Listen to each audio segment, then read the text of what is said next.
All right, Martin Ball. Welcome, welcome, welcome.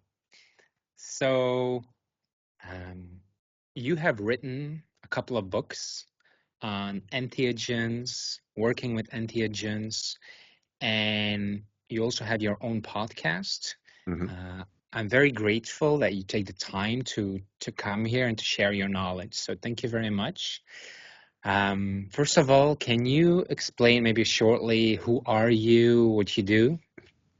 Yeah, well, I wear a lot of different hats, essentially, but overall, the title that I've used for myself these days is I like to say I'm a non-dual entheogenic educator, meaning that I am very focused on the topic of entheogens and the potential for personal transformation, awakening, and liberation. But I come from a very solid and unapologetic non-dual perspective on that, which all comes out of my own experience. It's not a form of non-duality that I've adopted from anywhere else in the world. And the educator part is trying to kind of capture that. um, Yes, I write. Actually, I think I've written over 20 books now. So I've written lots of books. I Mhm. have my podcast, the Entheogenic Evolution podcast, I've been doing for 17 years now. And I also work as an integration coach and specialist for people looking to integrate their experiences with entheogens, primarily 5-MeO DMT, but not limited to that. And I also work as something of a mentor to people who facilitate psychedelic experiences, but they want to come to me with questions about their practices or about difficult cases maybe they've encountered. And I'm also currently working as an instructor with the Mindscape Psychedelic Institute that is running a program on 5-MeO DMT facilitator training. So I sort of have my hat in a lot of different educational realms. So that's where the non-dual entheogenic educator comes from. And then I'm also a musician, I'm an artist, I'm a photographer, I'm a family man. But that kind of covers the basis of non-dual entheogenic educator. Yeah. Yeah, thank you so much. That's quite a lot. How Yeah. did you start with this work? Well, so sorry. Um, it actually I never intended to specifically get into the realm of entheogens at like a public level. Um, I started my work with psychedelics. I usually identify that as beginning with cannabis when I was around 15. I do consider cannabis to be kind of a low-level psychedelic, um, and had some early experiences there and was just really fascinated by it. Then when I was 18, I had my first experience with psilocybin mushrooms and worked with psilocybin mushrooms for a number of years, and then eventually got into salvia divinorum, and then later, much later, got into 5-MeO DMT, DMT, ayahuasca, Mhm. peyote, MDMA, MDA, various synthetic molecules, things like that. Um, but to answer the question is, I got my degree in religious studies, and as a religious studies student, I was very interested in how psychedelics were used primarily within traditional cultures. I mean, in terms of the materials that were available at that time, I went to undergraduate school from 90 to 94, and then from 94 to 2000, I was a MA and PhD student. And at that point, really the only information I could find was various psychedelic plants and mushrooms that were used in the context of traditional indigenous cultures around the world. Now, at this point, we have a much better understanding that psychedelics have actually been a part of many of the much larger, more organized religions around the world, such as Christianity, Islam, Judaism, Buddhism, Hinduism, Taoism. But at the time, mostly it was just these anthropological writings of people that, well, I studied this tribe in the Amazon, and they drank this thing called yahe or ayahuasca, or there's these groups, these indigenous cultures in Mexico that use peyote or salvia or mushrooms. So I considered that part of my personal education as a graduate student. Um, but again, to answer the question, things did not go very well between my graduate advisor and myself. Mhm. And that's it's a long, complicated story, Hmm. so I don't need to explain all of that at the moment, unless you're curious. But what that meant was that when I completed my PhD, my dissertation advisor worked really hard to make sure that I could not get a job in my area. And I had always assumed, oh, I'm going to get my PhD, I'm going to go on to be a professor at a university, this is what I'm going to teach, this is what I'm going to do. But I ended up out of graduate school, um, of all things, teaching English to international students at a private school in Santa Barbara. And I ended up going up through the ranks of the school and working for a couple different schools and became the academic director of one of these English language schools for international students. But honestly, it was not challenging. It was very boring. It did not interest me. So I ended up actually having a lot of free time on my hands. And one of the ways I filled my free time and not working in academics the way I was expecting is that after I completed graduate school, I started reading novels again. And I had not read a novel probably since high school because all of my reading was academic reading. So, not knowing what to read, I started with the Dune series by Frank Herbert that I had read the original Dune book when I was in high school, and I thought, oh well, there's more books in that series. I'll read all of those. So I read all of those, and then I ended up even reading the ones produced by Frank Herbert's son, Brian Herbert, and another author. I forget his name at the moment. But I read all of those, and I loved all of those. And then I was at the point of, well, what am I going to read next? And I thought, well, okay, how about if I read the Silmarillion and then The Hobbit, and then I'll read the Lord of the Rings books. So I'm going to read all of Tolkien. And I read all of those.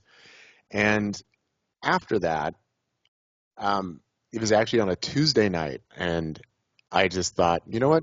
I think I'll write my own fantasy epic. Why not? I mean, I'm not doing anything else. So that was the genesis of where I started as a writer, and I wrote this series of books called Tales of Arduin, and it's 4 books long. And after I finished writing that, what I realized was that I had taken not only of my own, many of my own personal experiences with both salvia divinorum and psilocybin mushrooms, and I had written them into the books as experiences that other characters were having, but Mm-hmm. that I had also included, in a sense, everything that I had ever learned from working with these. And so at that point, it just kind of a light bulb went off in my head. Is like, you know what? I think I could extract a lot of the same information that I wrote into these novels, and I could write a book. And that, I have my stack of books over here. That became this book, Mushroom Wisdom. Mm-hmm. And the subtitle I did not choose. The publisher chose that, is How Shamans Cultivate Spiritual Consciousness. But really, I felt that I'd really grown a lot as a person spiritually through my experiences with psilocybin mushrooms. Mm. And at the time, this book was published towards the end of 2006. And one of the things that struck me at that time period was that there were lots of anthropological works about, these people use mushrooms, and then there was stuff like Terence McKenna, and really some stuff that I just considered kind of to be really far out and not really practical and not really useful. Like, there wasn't a handbook that said, if you want to explore your own spirituality through psychedelic mushrooms, here's how you do it. So Mm-hmm. I wrote the book with kind of this handbook or this manual idea that I want to Mm. make this really applicable for people who are kind of like me, who not coming from a spiritual religious background, not necessarily going to go live in the Amazon, but like to use psilocybin mushrooms and want to grow spiritually as a person. And so that book came out in 2006, and that kind of started my public involvement as someone involved in the psychedelic movement or in the entheogenic movement. And then after a series of events, I really made some big life changes in late 2007 and moved up here to Ashland at that time. And then in 2008, honestly, it was just part of my process of, I've moved somewhere where I don't know anyone and I don't have a job, and I left my job and I'm now divorced and paying child support, and I need to figure out what I'm going to do. One of the answers to that was I ended up creating the Entheogenic Evolution podcast, and now I've Mm. been doing that for 17 years. And in doing that podcast, I found, for one, there was a lot that I personally just wanted to share on the podcast. Like, I've got a lot to talk about. And then starting inviting guests on as well. And then started working on other books within this area. And even after writing the Tales of Ardoin books, I have written 2 more novels, which I do like to call works of psychedelic fiction. But for the most part, my novels don't have a lot of readership, so I'm not really known as a novelist. That my nonfiction books about entheogens sell many orders of magnitude more than anybody who reads my novels. But that's basically how and why I got started in this area. Can I ask you, what was interesting about it for you? What potential does it have for people? Well, for me, as I already mentioned, I grew up in a non-religious, non-spiritual household, and I think this is true for a lot of people who are in the psychedelic world, that even as a small child, and this comes up when I interview people to say, well, when I was a kid, it's like I used to think about all this stuff. Like, I was really interested in what is the nature of reality, what's true, what's not true, what's really going on here, what's out there. And I was curious, are any of the religions true, or are they all bullshit? And, you know, I went through like a really strong atheist period as a child. You know, my dad's a chemist. I was very much a scientific materialist, and in many ways I still very much am. But through, like, in my early experiences with cannabis, that I felt like, oh, this is really inspiring my creativity. It's really inspiring this sense of connection, this sense of deeper meaning, and also a sense of peace, just a profound sense of beingness. And when I first read a book about Zen Buddhism, it was after I graduated high school, and I had one of these really cool teachers that you would see like back in the 80s in like teen movies, of like there's like the one teacher who really gets you and understands you, and you could talk to that person about anything in your personal life. But I had a teacher like that in high school. And I was going by her office the day after I graduated, and I just stopped in just to say hi, because, you know, we were kind of buddies. And she had this book on her desk. The title was Zen Mind, Beginner Mind. And she's like, oh, Martin, I think you'd really enjoy this book. Here, why don't you borrow it? And it was the first time I'd ever read a book about any kind of religious or spiritual practices. And reading it, I was like, this is like what my work with cannabis is like. Like, this is what it's like for me. Like, this is really interesting. And here is a book that wasn't asking me to believe anything, but it's kind of asking these questions. What is the nature of reality? What is the nature of the self? What is the nature of the mind? And what happens when we get rid of the clutter of the mind? What becomes available? So through the cannabis experiences and this introduction to Zen, that kind of opened up this idea of, well, maybe spirituality is actually something different than religion. Maybe it's not really about believing stuff or whose holy book are you reading. Maybe it's about these experiences, and it's about this exploration of consciousness. And then it was because of my interest in those areas that when I went to college the next year, just talking to other people at college, they're like, oh, Martin, you've really got to try psilocybin mushrooms. Like this is probably right up your alley. And, oh, okay, I'll give them a try. And then, especially for my second experience with psilocybin, which came about, it came in the summer after my first year of college, it was this experience of, wow, maybe this is what everybody's talking about when they mean like the spirit world. Like, maybe this is it. So it presented an access point to certain levels of experience that were very philosophically profound for me, and really helped me reflect on what is the nature of perception, what is the nature of the mind, what is the nature of reality. So it was just extremely fruitful in that sense, and it was just deeply, deeply fascinating. And again, it kind of spoke to some of these fundamental questions that I had even as a very small child. So it kind of felt like maybe this is the answer, or at least it's an avenue for exploring the answer to that. Mm-hmm. So Wow. that's really how it all started and what Yeah. it meant to me at the time. So nowadays, there's a lot of talk from people about nervous system regulation, Yeah. feeling safe, people who are prone to dissociation or something doesn't feel safe. So you should, keep your boundaries, move at a slow pace. Like if you introduce somebody to go work with entheogens or some of the plant medicines, like how should somebody prepare and how can they support themselves? Well, a lot of that really depends on what they're planning to work with and Hmm. how they're planning to work with it. Um, it's interesting, just the exact language that you're using comes up a lot in the integration calls that I do with clients. And we're kind of at an interesting point, sociologically speaking, where I think that a lot of therapy speak, meaning like the terms and phrases and the ideas that are used in therapy, they've kind of become ubiquitous throughout culture. And people really adopt these ways of identifying and speaking. And I don't want to just dismiss it, that definitely Mm, there are people who have really severe trauma. They have really severe issues with feeling safe and issues with maybe dissociation or chronic depression or suicidality. Like these are very real things.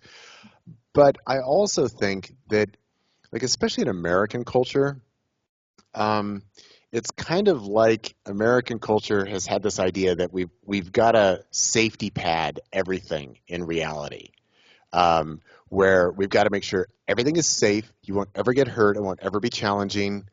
And it's kind of paternalizing in some ways. And it's not that I want people to be reckless, but that a big part of working with psychedelics is, like, if you just want to be in your comfort zone, please do not ever pick up a psychedelic. Like, that's just, it's stupid, because psychedelic experiences are inherently challenging.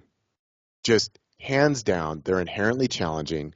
And especially if you're going for large doses, which is where the deepest, most transformative work happens, you've got to be comfortable being uncomfortable. You've got to be mm, comfortable not being in control. You've got to be comfortable not feeling safe. mm, You've got to be comfortable with my entire worldview and perception of reality might break, shatter, and crumble, and I might never be able to put it back together in the same way again. And I think it's mm, interesting that at the same time, where there's been this huge push to using therapy language in everyday conversation and everyday speech, and everybody wants to identify with, this is my trauma, this is my thing, this is what I need to feel safe. That it's also, we've seen simultaneously the rise of microdosing as this is the way to work with mm, psychedelics. And it's not that I necessarily want to knock microdosing, but microdosing is not doing what I consider to be the work with psychedelics. That's just a little, kind of dip in the mhm, pool. It's like a mhm, level of maintenance. And if people want to microdose, that's totally fine. And I certainly have enjoyed taking smaller doses of things when I'm engaging in other activities. But even the idea that, well, I'm going to heal my trauma by microdosing is kind of, well, no, I don't think so. So I'm really mm, skeptical of a lot of these things. And that, again, if they want to prioritize like feeling safe and comfortable and fluffy and light and all of that, it's like, well, then don't do psychedelics, because they are inherently challenging. And that's also part of where some of the reward comes yeah. from. In the same sense that some people like jumping off the top of a mountain, being dropped off on a helicopter and, skiing down and then opening up the parachute when you go over the cliff. And if we Mhm, want to say, oh, well, let's make everything safe for everyone and we don't want things to be challenging or things to be scary, well, some people actually want that. And mhm, mhm, I think that's important to recognize within the psychedelic world. And also as psychedelic therapy becomes more and more acceptable and mainstream, that there's also a push there for, let's make everything super comfortable and super safe and non-challenging. And I just think it's kind of an illusion. So I'm not a super big fan of that approach. Thank you. So what do you think if you have a person, let's say hypothetically, there's a person who is maybe not that resilient in terms of facing feelings, facing certain pain or loss of control, and they're very sensitive to boundaries and losing boundaries and feeling like they're losing ground. And so, for instance, before they start to work with psychedelics, let's say they do a course, like some weeks, some months of breath work, consciously bringing emotions into the body, consciously feeling and building that resilience to become comfortable with feeling uncomfortable. And then when they're like, let's say, leveled up and they're like strong enough, then they're like, okay, I'm ready for the psychedelics. Now let's see if I can try and do this. You think that would be like a viable approach? I think it certainly could be for some people. I actually like to go a little bit different direction with people. Mm-hmm. Um, Rather, because see, one of the issues I have around, I mean, you raised the example of breath work. One of the issues that I have around it is that um, really breath work is a way of still managing yourself and controlling yourself by intentionally doing certain kinds of breathing exercises. And some people even bring that into their psychedelic experience. And this is one of these places where I personally, my approach is like, please stop doing that, because we can ask, what is it that's trying to control your breath there? Well, obviously the answer is it's my ego. It's my sense of I want to control things, I want to manage things, I want to get results, I want to have the experience that I'm intending to have, and therefore I'm exerting all of this control over my breath.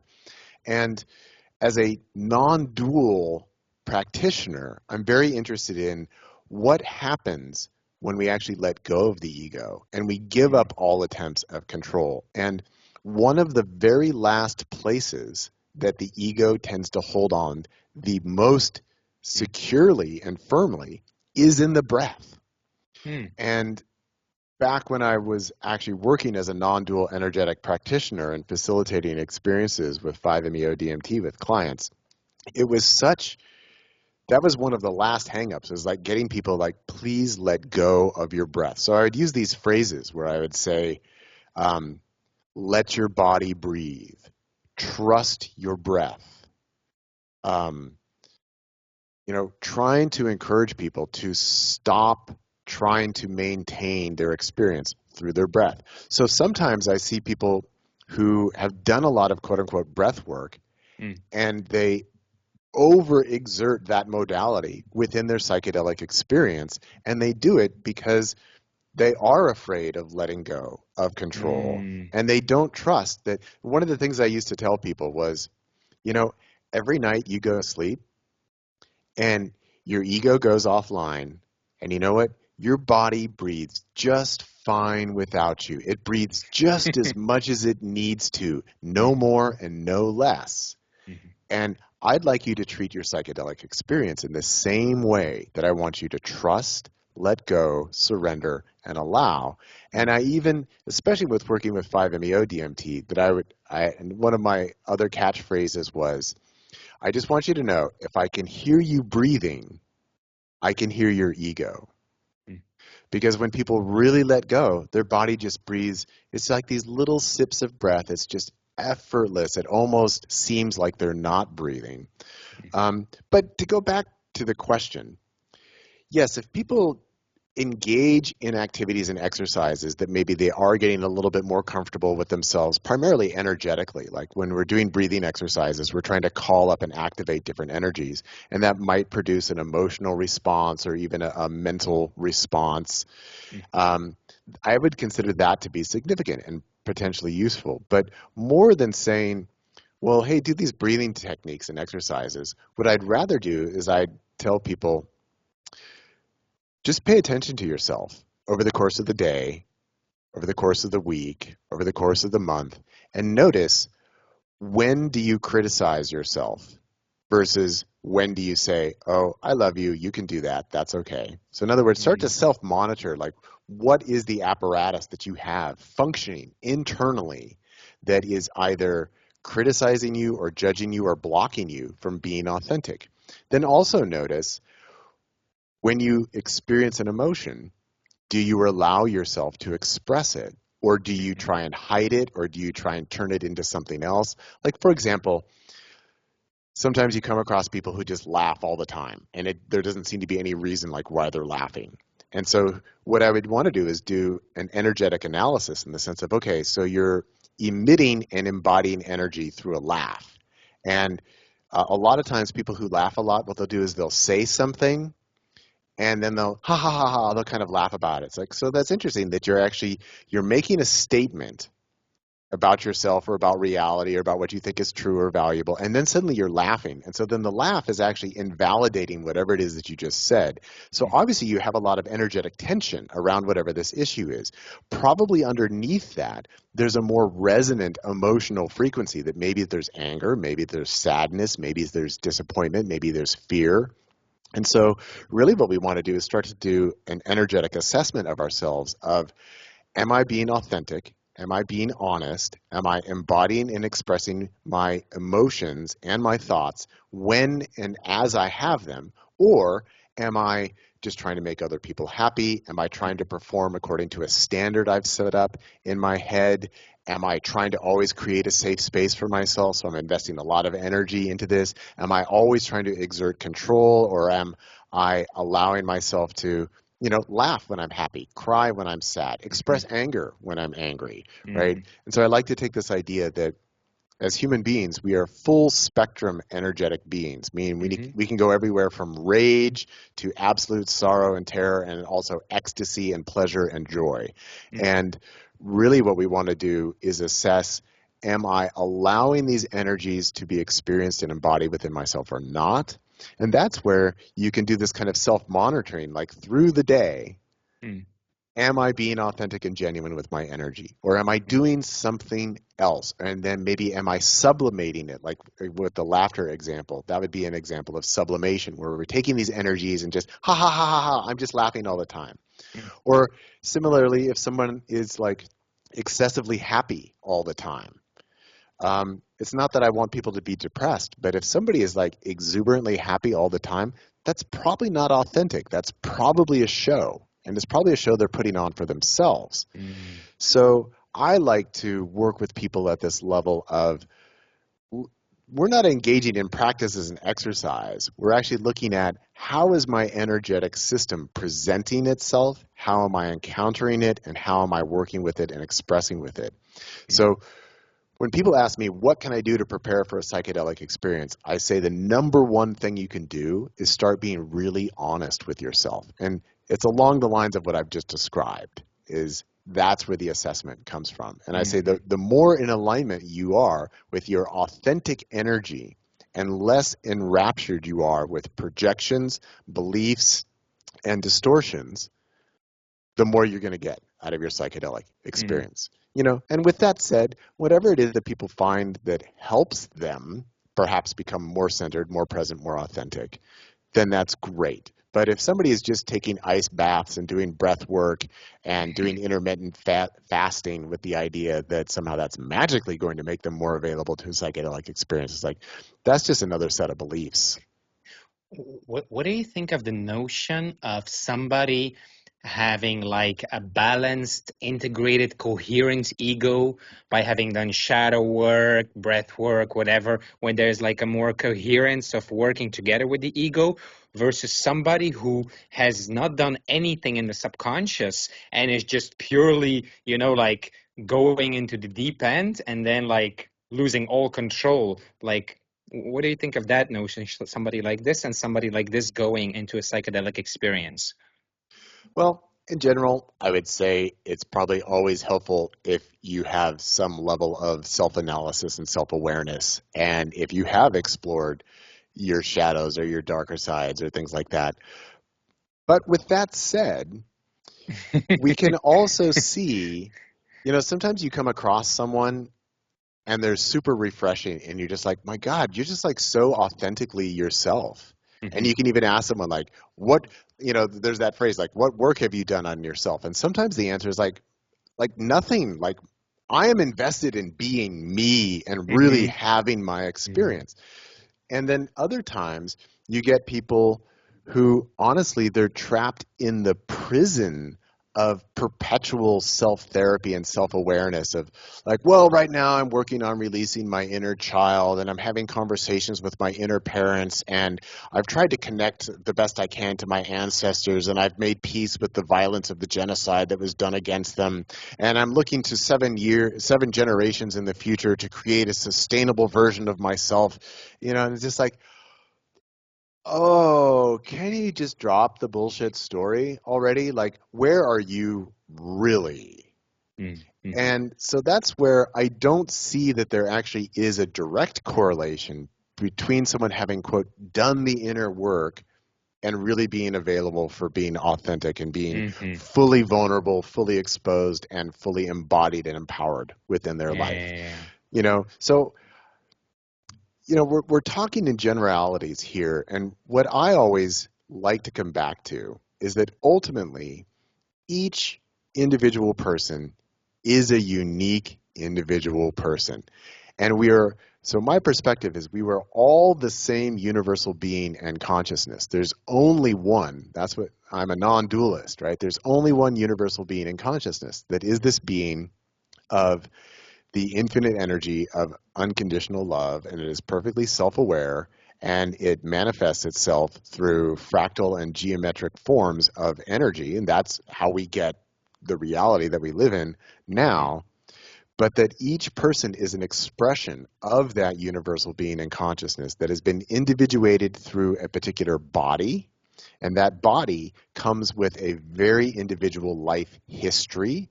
And that body also houses an egoic, self-aware construct that has been shaped and formed by the unique experiences that this body has been through and the ways that those experiences have been received, integrated, processed, or repressed or denied by the individuated construct of the ego. Mm. So that ultimately every person is fundamentally unique. And that's where I like doing, not only do I do integration calls, but I also do preparation calls with people. And there, we don't ever start with, okay, well, let's do some meditation, let's do some breath work, let's do some internal self-analysis. Usually what I end up doing is I ask people, well, tell me about yourself. Tell me about your life. And then I'll ask them questions like, do you love yourself unconditionally? And almost always the answer is like no. And sometimes it's like, I don't even know how, or that's a totally foreign concept. And then I'll ask people, where do you feel most authentic in your life? And where do you feel that there's the greatest congruence between what your inner state is and what your outer output is? And so I start looking at people as these energetic systems, and I'm looking for where are their distortions, where are their withholdings, where is their resistance, where is their bullshitting? 'Cause, people are totally bullshit factories.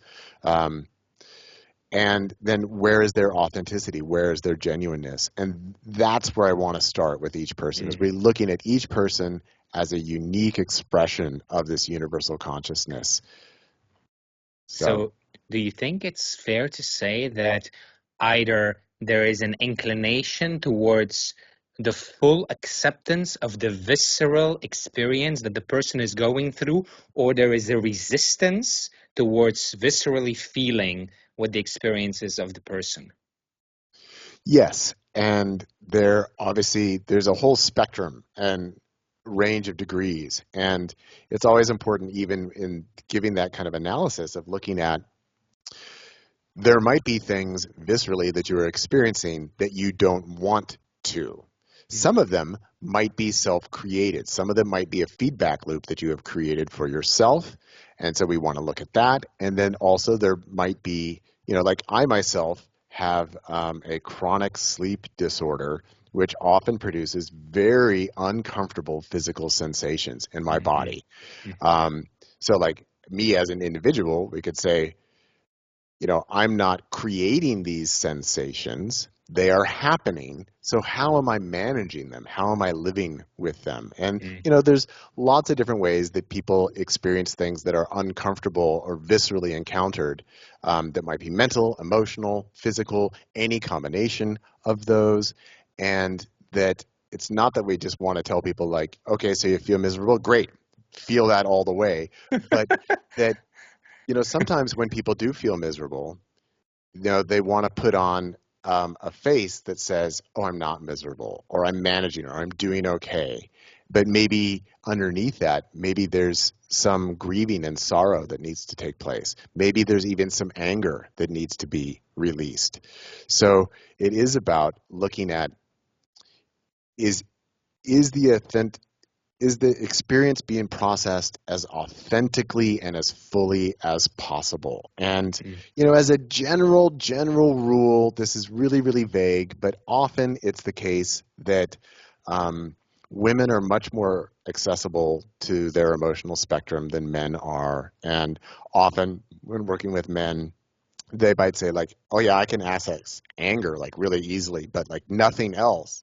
And then also because the way people are socialized, men, for example, do tend to deny pain more than women do, whether it's physical pain, mental pain, emotional pain. So there's always, well, almost always ways that we can help people access these deeper states. And then also, since I'm just making very generic comparisons, on the female side of things, this is largely, I think, due to socialization, that there's much more a tendency for women to try and be people pleasers and to serve others and to put other people's needs and desires and comforts ahead of their own. So there are ways that people are not optimized in their direct experience of loving and caring for themselves, and that they take on different either gendered or social roles that they then perform as, that often prevent them from loving themselves unconditionally and being happy. And even there, that a lot of times people in the spiritual world or the therapeutic world or the spiritual therapeutic world, they talk about how, well, you can manifest anything you want in your life, and that the abundance is available for everyone, and that if you really get clear on all of this stuff, that you'll just be happy and satisfied and nurtured all the time. And that's just another really deep pathological layer of bullshit right there, because it's just not true. And so helping people discover the truth within themselves, I think that that's the most important thing that we can do. And again, it's often really uncomfortable doing that and uncovering where are our patterns of compensation or self-delusion that are getting in the way of really being present. Because sometimes reality will make you mad. Sometimes it will hurt. Sometimes it will be unsatisfying. Sometimes it will be terrifying. And sometimes it will be what you don't want. But that's what reality is. And then other times it will be ecstatic. It will be pleasurable. It will be rewarding. It will be abundant. But to walk around with the idea of everything's going to go my way forever, and I'm just going to be perfect and totally self-regulated, and everything's going to be awesome, that is just spiritual gaslighting. So I'm really opposed to that. But I think I've gone off on a tangent. So I'll pull back and let you ask your next question or make your next comment. Yeah. So when people work with somebody like you, right, what's like your role and what can they expect from you?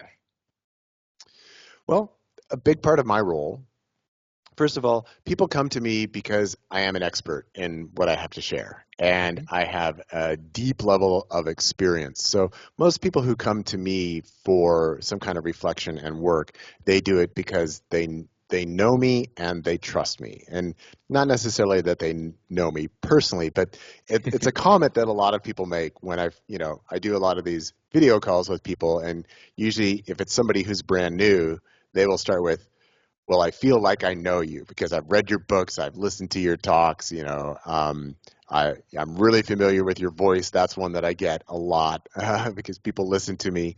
But they're coming to me because they trust me and they feel that I've got a perspective. Like, again, a lot of people, when they first meet me, they say, I don't know anybody else that I would trust talking to about these issues, right? So providing sort of a trusted figure that they can speak with and reveal themselves to, I think is really important.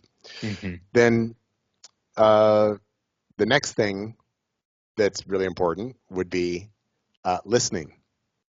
And I know it can be hard to imagine because, if you ask me questions, I will just talk endlessly. I'm just such a talker. I've got so much information that I'll talk forever. But a huge role of either providing mentorship or guidance or integration support for people, a huge part of it is listening. And part of listening is knowing what are the right questions to ask so that I can get the information. And another big part of it is also watching and feeling while listening. So it's not just what people are saying, but how they are saying it, how they're expressing themselves, how they're embodying themselves, what kind of gestures or movements they're making, what their body posture is. And so looking at this whole package of this person is now telling me their story, and I'm also looking at how are they energetically presenting themselves as they're telling this story. And then it's quite often the case that people are coming with various questions or confusions, and those can range anywhere from the theological to the philosophical and the ontological, and then down to the practical of, well, this was my experience of working with this psychedelic, and like, what the hell was that? Like, what happened? Like in telling me the details of their experience. So I try and provide clear intellectual frameworks through which people can understand things and reflect upon, and then also give very practical, specific, individuated advice or techniques for how they can work with whatever they're experiencing now or whatever it is that they've been through. So I do pride myself, in my capacity as this mentor and as an integration coach or advisor, that I do say that my approach is very rational, it's very grounded, and it's very, very specific to individuals as well. And so I want people to be able to feel that they've been heard, that they have not been bullshitted, that they have not just been told what they want to hear, because sometimes it can be rather challenging to let people know, okay, so I think you're really supporting a belief system there. I think that that's actually speaking to your ego, and I don't think it's helping you. So I like to say that a large part of the process is giving what I call honest assessment. Yeah. And then just helping people feel seen and heard in a way that really allows them to have their experience. So often when I'm speaking with people, it does get very emotional that they're sharing some of the deepest, most difficult, most challenging aspects of their lives and of their personality, and allowing them to be seen and heard and valued, and also encouraged to, okay, so keep loving yourself. And if you don't know how to do that, we're going to try and help you find how you can do that. So generically speaking, that's what I try and do. Nice. So there are different tools, different ways of working with tools. In your opinion, towards what goal should one use these tools? I think the ultimate goal is, and I'm just going to put it in the first person, my goal is to authentically be myself. And to do that, first you've got to figure out, well, what does that even mean? What is the authentic self? What is the true nature of the self? So you have to know yourself. And as a non-dualist, I will say knowing reality and knowing yourself, these are the same thing. Or if we to put it in other terms, it would be knowing the nature of God and knowing the nature of yourself as an individual. These are the same questions. And then learning, well, what is the difference between being inauthentic versus being authentic? What does it mean to feel my emotions? What does it mean to not get caught in a mental construct of who it is I'm supposed to be or not supposed to be? And that within this process of, like the tagline to my podcast is, have you met yourself yet?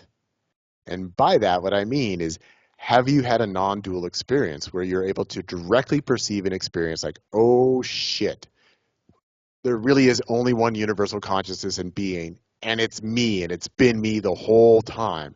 And this is something that I think is true for everyone, because there's only one, and we're all expressions of this oneness. So I do think that having a full non-dual experience is necessary for genuine self-knowledge.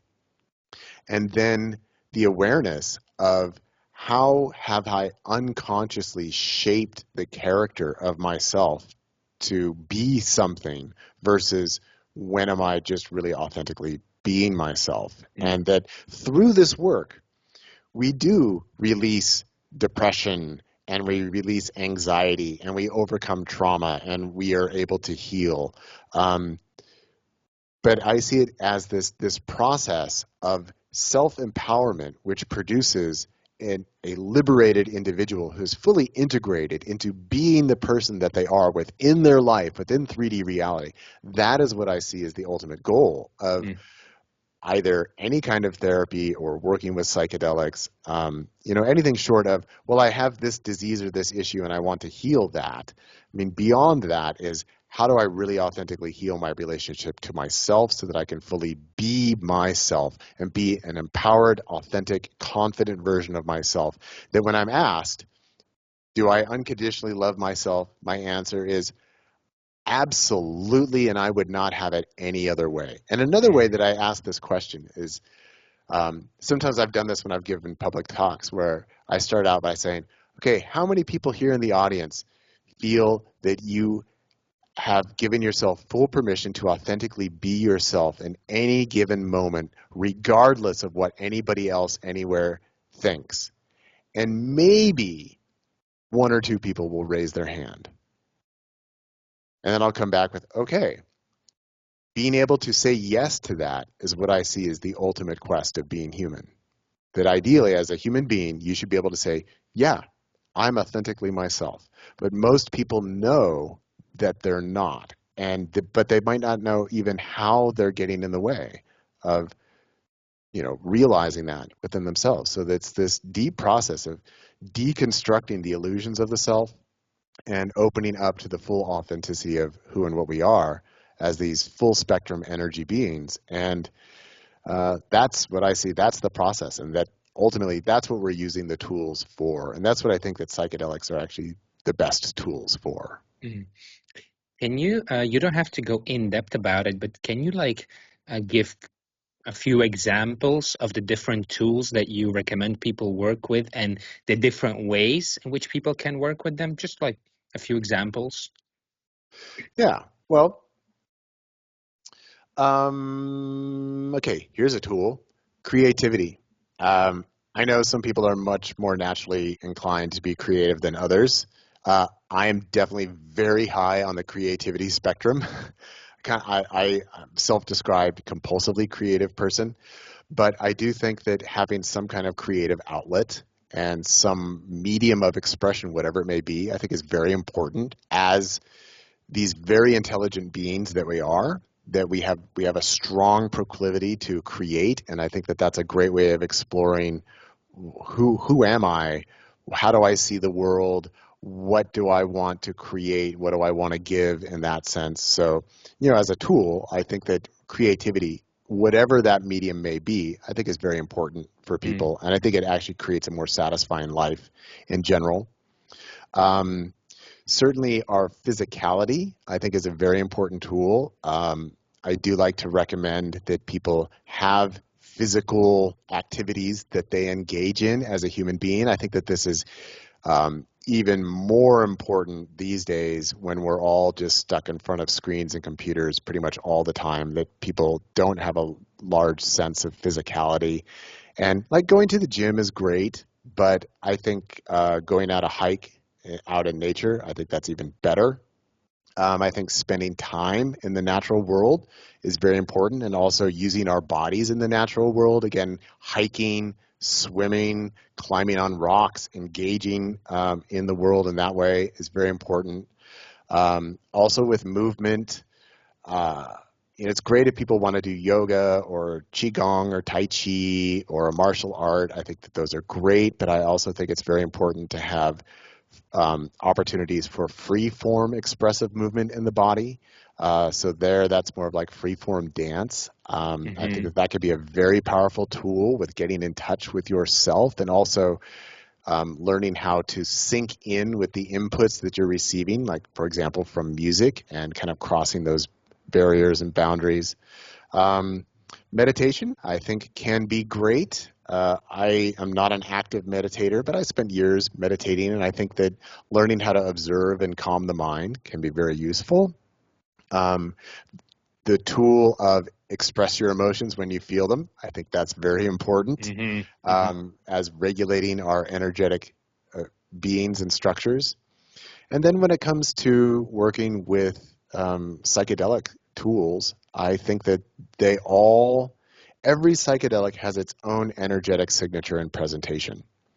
And I do think it's valuable to work with a variety of different psychedelics, because as these full spectrum beings of energy, these entry points into these different sensations of energy and different energetic signatures is very educational, and that we can learn a lot by that. And then even more specifically, I've spent a lot of time communicating in my books and talks and elsewhere that there are differences in energetic structures between the non-dual experience and the egoic experience. So I have a lot of guidelines there for how to actually work with psychedelics as non-dual energetic tools versus using them in a more dualistic manner.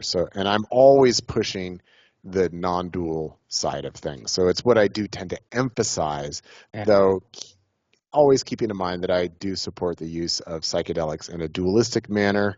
I don't have a problem with that, but I'm most interested in if we're really going to use these tools for the highest potential that they have, then we need to understand non-dual energetics and how we interface with that through psychedelic tools.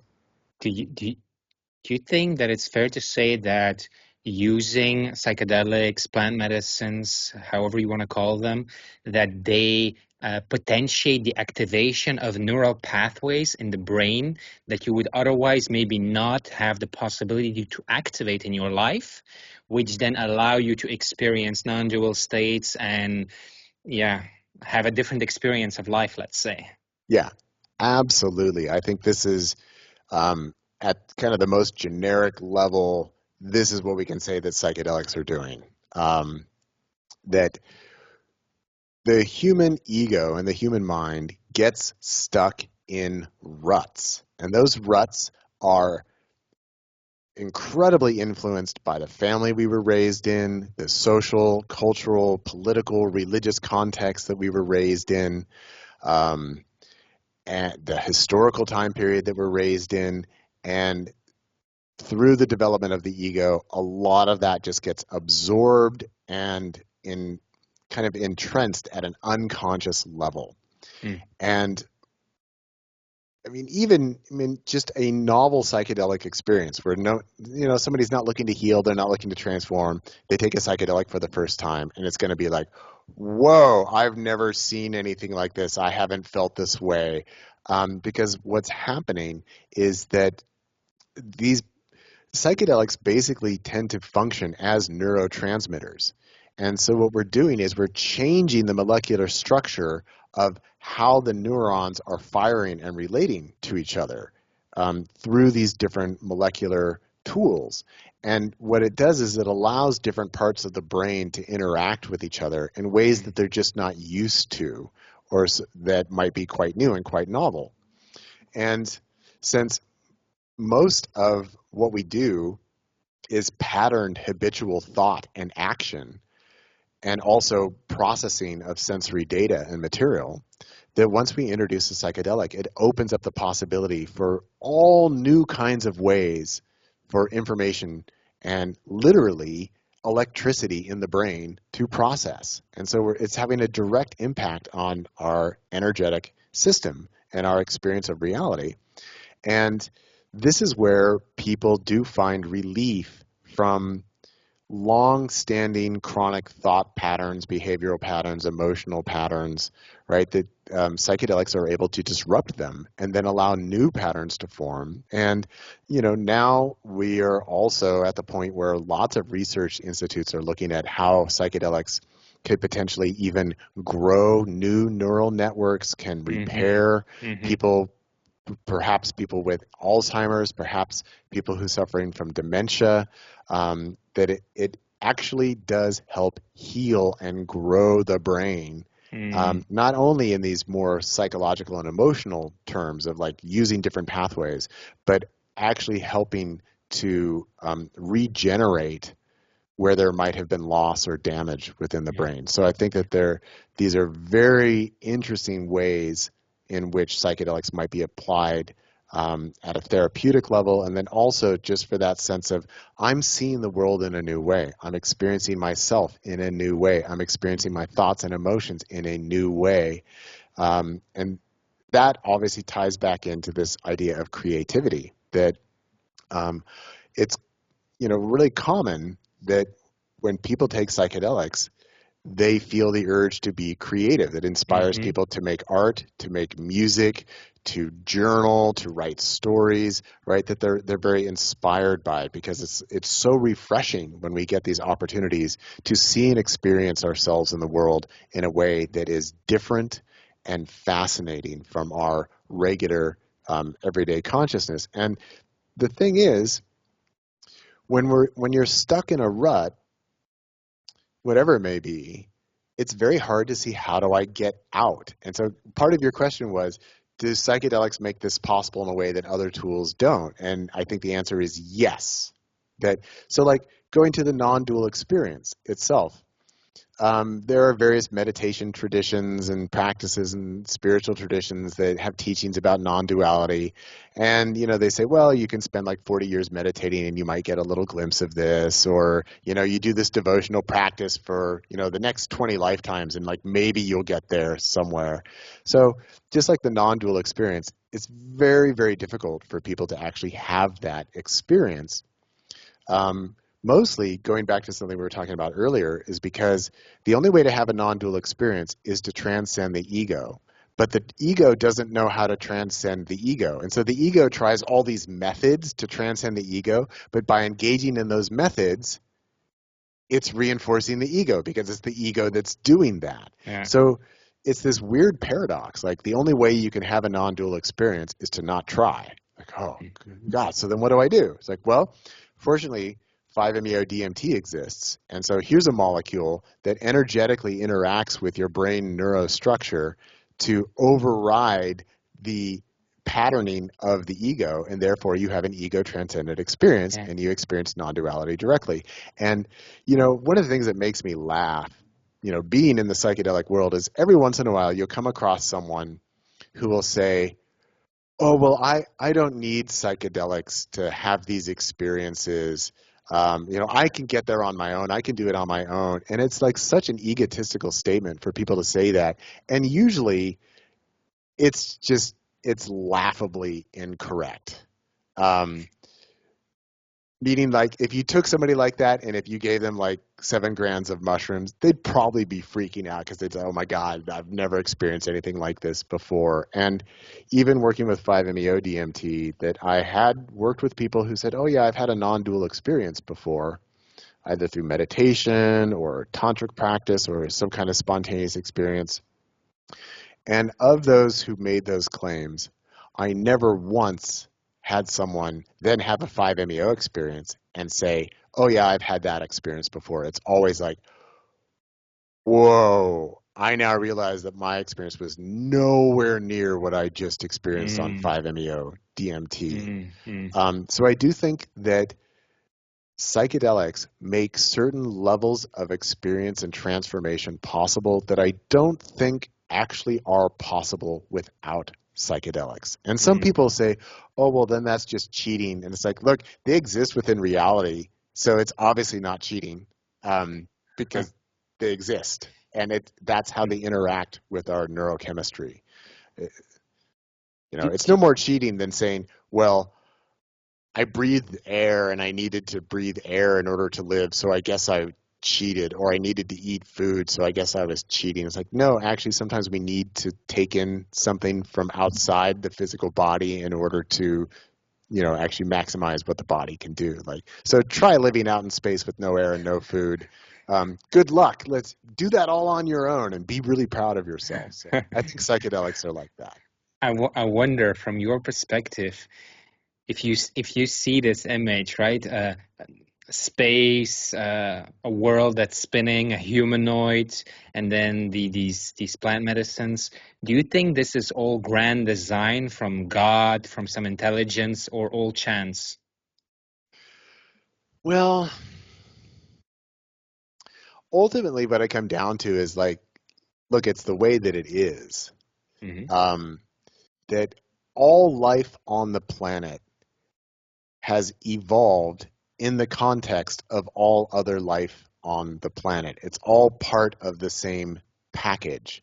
And that I don't think it's by design that our neurotransmitters that we use in our body are structurally very similar to a lot of these psychedelic compounds and molecules, and that also the human body produces DMT and 5-MeO DMT. I don't think it's quote unquote by design. In other words, God is not sitting back there and saying, this is the way I want it to work.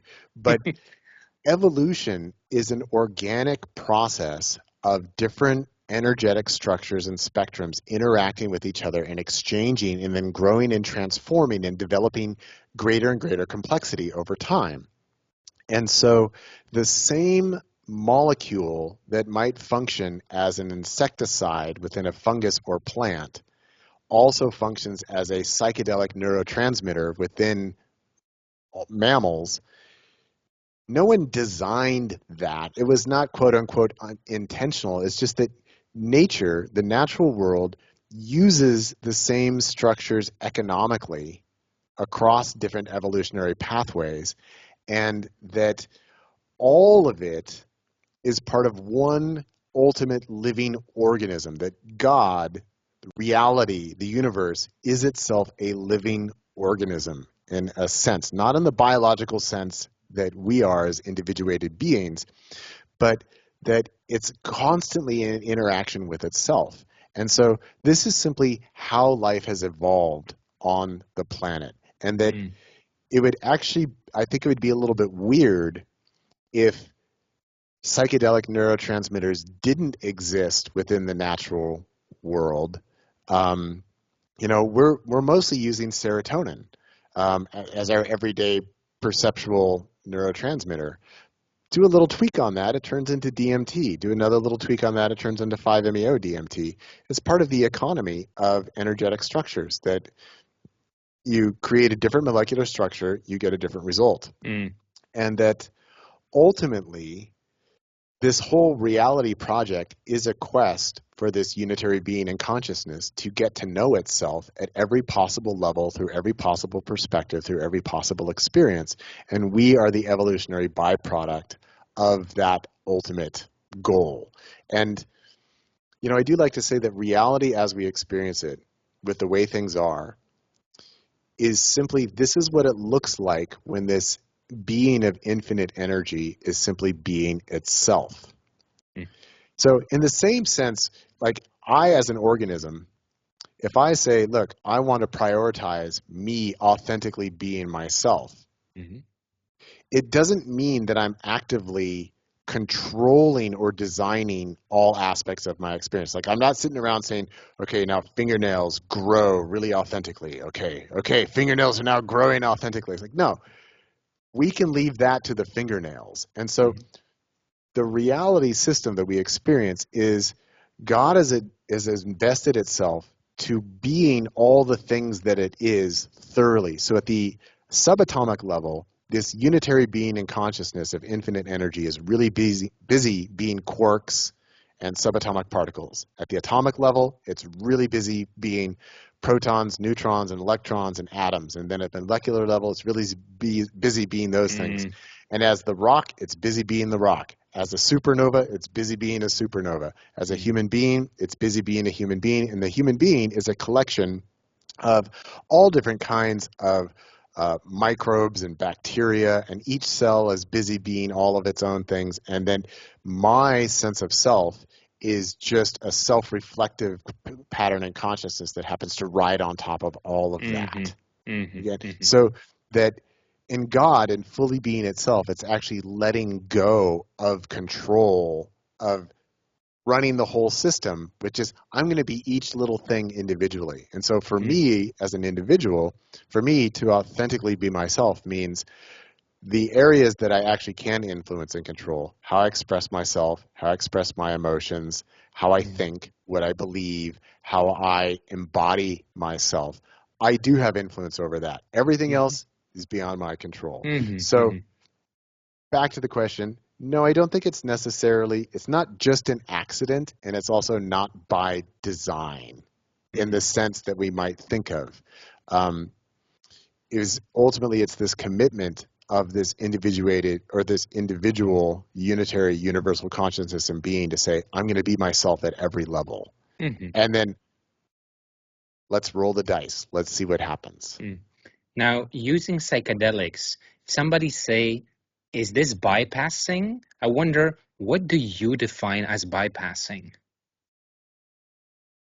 So bypassing would be the tendency to try to move into some kind of idealized state without encountering whatever difficulties or blocks or resistances might be there along the way.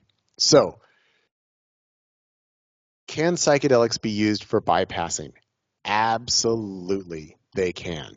For example, someone is in an abusive relationship, or they were abused or traumatized as a child, and maybe now they're living a life where they're taking it out on other people. And they're suffering as a result of that. And in order to not deal with that reality, it's like, well, I'm just going to take some MDMA and go to the club every weekend because MDMA feels good, I enjoy it, and then for that 5 or 6 hours, I'm able to forget my troubles in the world, and I'm able to not deal with the pain of the abuse that I've suffered or anything like that, and therefore this is an escape. And definitely psychedelics can be used as an escape. There's absolutely no question about that. That's where if somebody really wants to quote unquote transform and heal, it requires taking a very different approach. And in providing integration calls with people, this is something that comes up all the time with people where people say, well, when I was younger, I took drugs for fun. I did it for escape, and I really had a good time. I really enjoyed myself. But then as I got older and decided I wanted to heal or change or transform something, my relationship to psychedelics really shifted and changed. And so that's one area where it actually is, it's very common for people to have that self-perception that, okay, I was trying to escape before. And then, even on the other side of that, there can be using psychedelics as simply a new holding pattern for the ego. So someone says, oh, I'm really working on healing and transforming myself, so I'm going to go drink ayahuasca every weekend. And I'm going to do that from now until the day that I die, because I'm always healing. There's always something to work on. And this is another place where I actually fundamentally disagree, that I am of the position that, look, you actually can liberate yourself from your crap. And once you've done that, you've done it. And you can still go to psychedelics for maintenance or something like that. But once you've really found what you're looking for, and really integrated that and embodied that, it's like you're done in a sense. So people can hold on to psychedelics as, oh, this is my never-ending healing process. This is my never-ending transformative process. And some people even use that as like this spiritual badge to say, well, anybody who says they're done or that they've liberated themselves. Like, that's an egoic statement because you always have to work on yourself. It's like, that's just a belief, actually. That's not true. That's a belief that egos like to share to make them feel humble. Like, oh yeah, I'm always working on myself. Like, okay, so then you're bypassing the fact that maybe you don't need to keep working on yourself. Now, we even see this in other forms of therapy where people get addicted to therapy. People get addicted to attending workshops. People get addicted to information. They get addicted to listening to the next podcast, reading the next book, seeing the next interview, visiting with the next spiritual teacher. There's all kinds of addictions and bypasses that happen out there. And so, yeah, absolutely, psychedelics can be used in that way. Like, even with 5-MeO DMT, people always ask me, well, not always, but people often ask me, how often do you use it? Right? Because I'm really known for 5-MeO DMT. And I tell them, well, at this point in my life, like almost never. And they're like, well, what do you mean? I said, I only took it like 10 or 12 times during 2008 and 2009 while I was going through my transformation and liberation process. And then when I hit the liberation point, it really didn't matter if I ever took it again or not. And that was like 16, 17 years ago now, okay?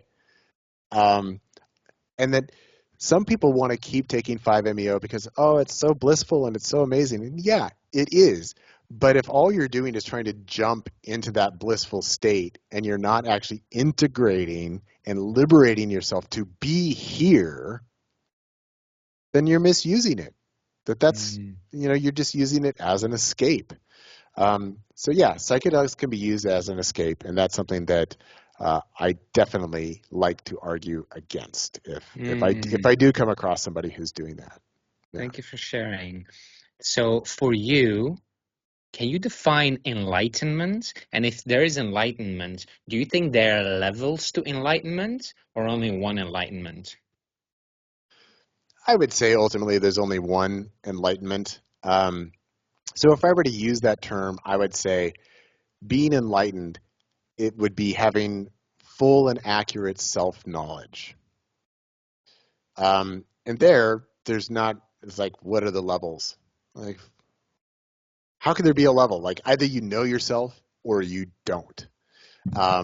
And that I prefer to use the term liberation as like, well, what's the goal we're going for? Because I in my books and stuff, I do distinguish that there's the enlightenment experience, which I also describe as the non-dual experience. And I do say that if you are not learning how to fully and authentically be yourself in this individuated and embodied reality, then it doesn't matter how many enlightenment experiences you have, you're not actually liberating yourself.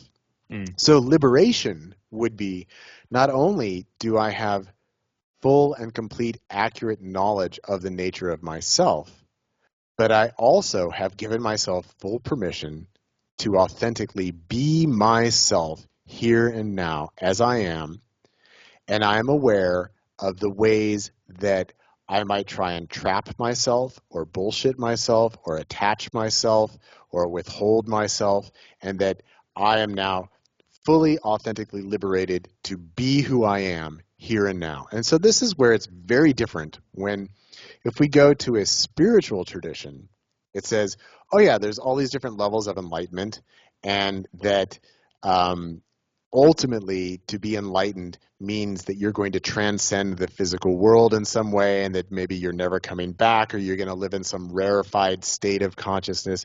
And that's where I say that is all just projection of the ego. None of that is quote unquote real. That's just like shit that the ego makes up for itself. And that really it's about either you're being here as yourself or you're not. And if you're not doing that, then you're not liberated. And if you are able to do that, and to do that consistently, then you're liberated. And if it's based on your knowledge of who and what you are, then you're liberated. And then, yeah, if we want to say enlightened, we can use that. So I do refer to myself as a liberated being, that I do know myself, It is my priority to be myself. I'm not going to apologize for that. And, you know, this is a place where I definitely have made people uncomfortable, because if you ask me, like, okay, so then who are you really? My answer is, well, I'm God, because that's all that God is. Everyone and everything. It's you, it's me, it's this moment right now. And I know that this is not a belief system of mine. I know that this is true because I've experienced myself as this. So I give myself permission to acknowledge I am God performing as the individual known as Martin. And I am also Martin, but Martin is a character that I am playing as this universal consciousness and being. Well, you know, I've ruffled a lot of feathers by saying that. And even sometimes when I say, like, look, God is the only thing that really exists, sometimes people don't hear that, because all they hear is like, what? You just said you're God? Like, what kind of fucked up egomaniacal person are you? Like, no, like, I'm just being honest. And, you know, that was a process to be able to reach the point where I could really, like, I'll just say that, like, and mean it. And I'm not bullshitting you that, yeah, I'm God. Like, another way that I would put it is, who am I really? I'm reality. I'm all of reality, including you, right? And that, again, I'm not talking as Martin. Martin is a character that is performed in this body right here. That's who Martin is.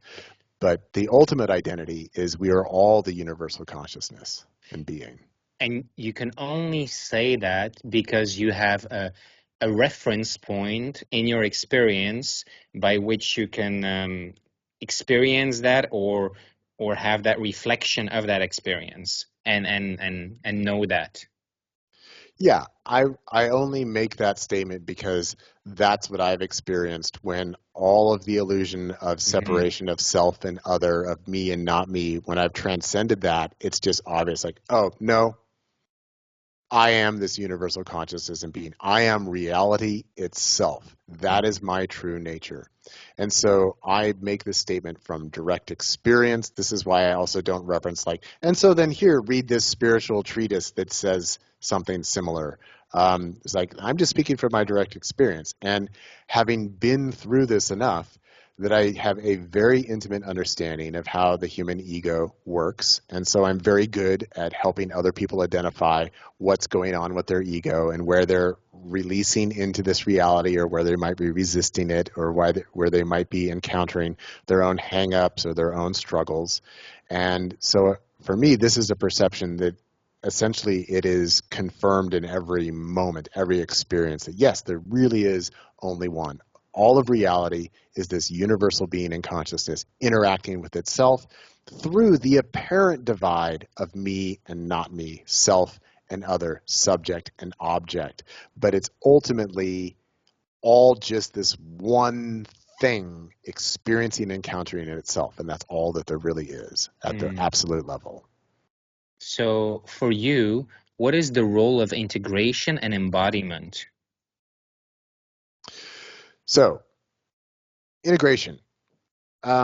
Ultimately, for me, integration has a couple different elements to it. So, as I've already mentioned, I do specialize in helping people integrate 5-MeO DMT experiences. A big part of that is that people have an experience with 5-MeO DMT, and there might be parts of it that they don't recall. And then there could be many other parts of it that they do recall, but they don't know why they were experiencing or expressing what they were doing during that time period. And they probably also were experiencing lots of different emotions, and then can come out of it with what many of us in the 5-MeO DMT world called ontological shock, meaning that it really fundamentally changes your perception of the nature of the self, the nature of reality, the nature of God. So a large part of integration with 5-MeO is helping people reflect on and understand what was going on in their 5-MeO experience from an energetic perspective, and how the ego was interacting with this more infinite nature of the self, or how it was releasing within that. And then There's a lot of processing and expression of perhaps withheld energies within the body, within the being. So in other words, 5-MeO experiences tend to be very powerfully somatically processed, and a lot of times there's no egoic self there to even see or witness what was taking place. So often with 5-MeO, you need to spend a lot of time helping people understand just what it was that they went through, right? Because it's very common for people to have a 5-MeO experience, and afterwards they're just kind of like, what was that? Like, what happened? And so helping them understand that and understand how whatever it was they were going through actually was kind of normal for 5-MeO. So that's a big part of it, you know, and that's very different than somebody saying, well, I had a 6-hour mushroom journey and, you know, maybe I saw some aliens, but then I saw my dead mother, and then I recalled that time that I was abused, and then I felt love and peace and connection. In other words, most psychedelics don't actually disrupt the ego where it's transcended, whereas 5-MeO is very, very powerful in that regard.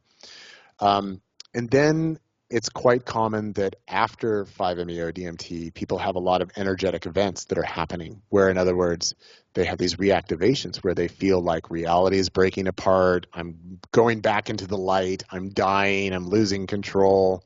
There's a lot of emotional and energetic processing that tends to take place afterwards. And then there also can be a lot of purging and releasing of kind of long-held traumas or energetic residuals within someone. And it is kind of this very powerful death and rebirth kind of process. And so it's about looking at all of these things and helping. I always like to frame it as working with psychedelics in general is about this energetic process of transformation.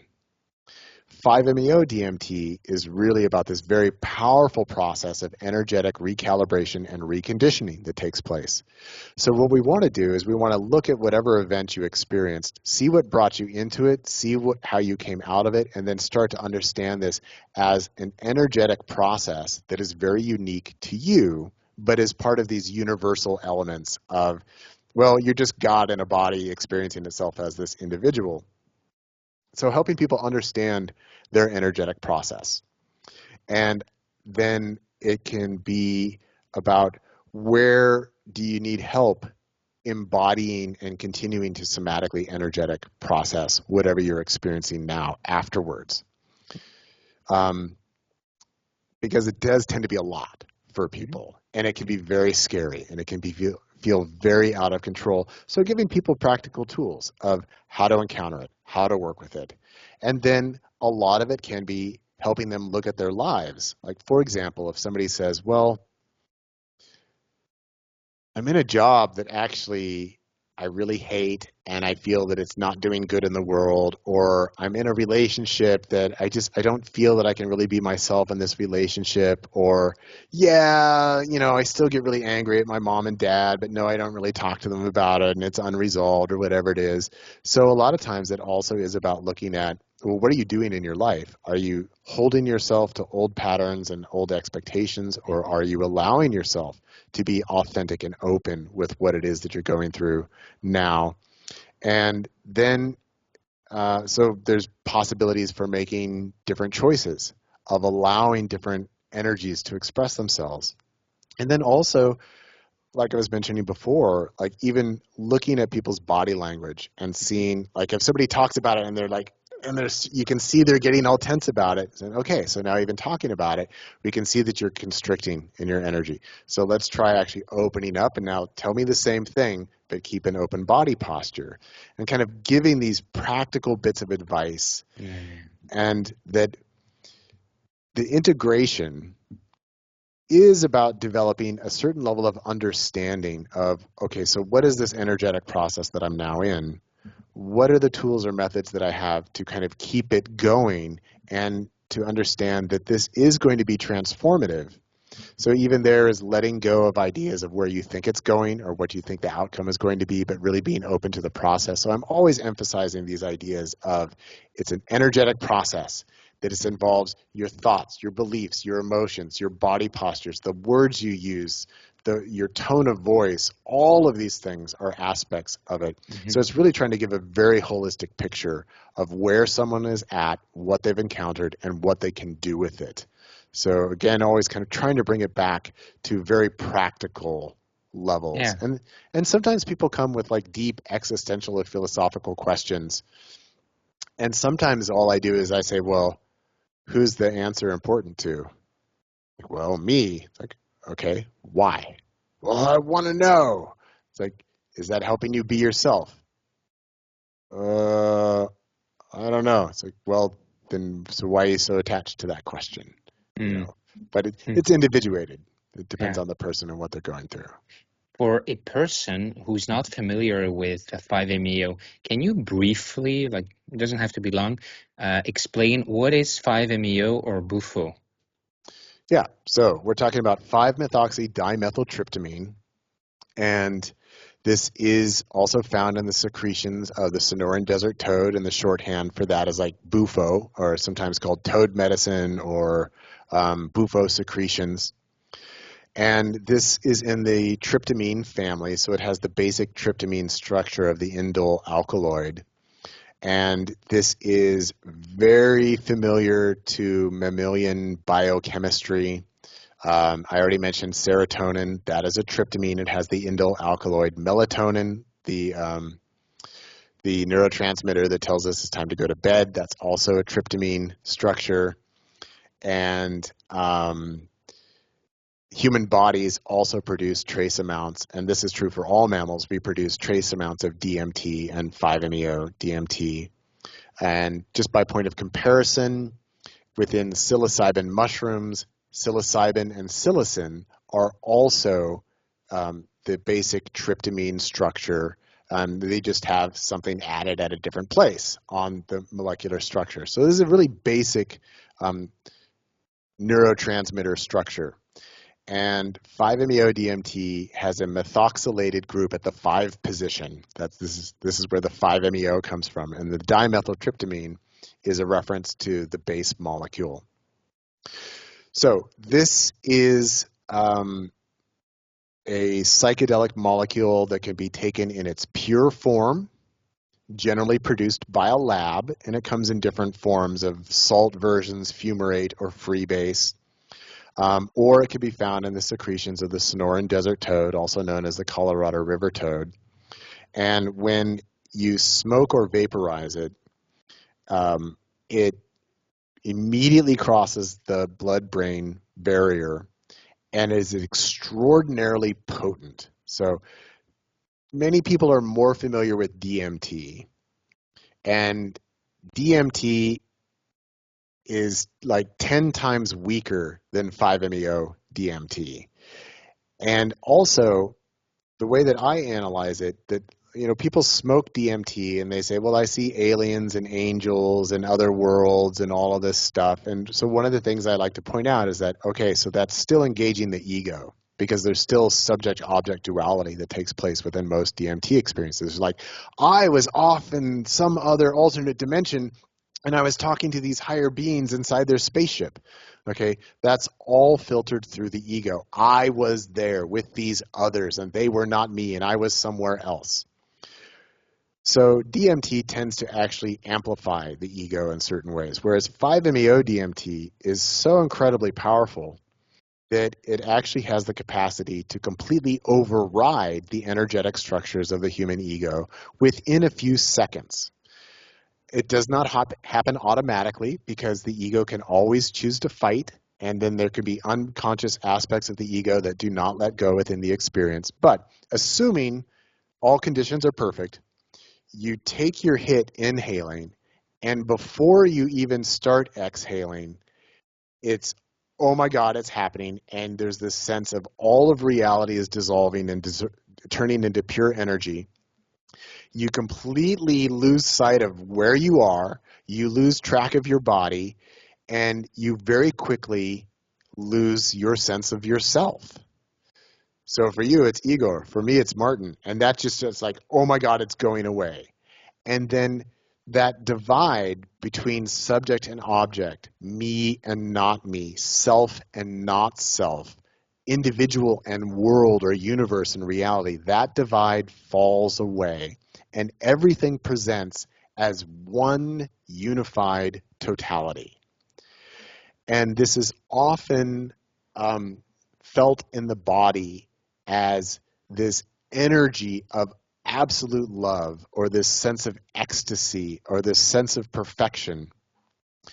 And for some people in that moment, it's like it's every possible thing is present at once, but there is no thing there because it's all possibilities and all potentials. And for others, it might present as it's just absolute emptiness that is alive. So there's different ways that it presents, but in this non-dual experience where there's no two, there's no me and whatever's not me, there's only the oneness, it presents as immediate and as obvious and as infinite and eternal. So it's just like, that's why I use the word God. It's like this is a consciousness and being that is eternal and infinite, and it's made out of this energy of unconditional love. And even if that is achieved, that level of awareness, that will only last for maybe 10 or 15 minutes at the most, and then the energy starts to die down. And as the energy dies down, the energetic patterns of the ego are able to reform and reconstruct themselves.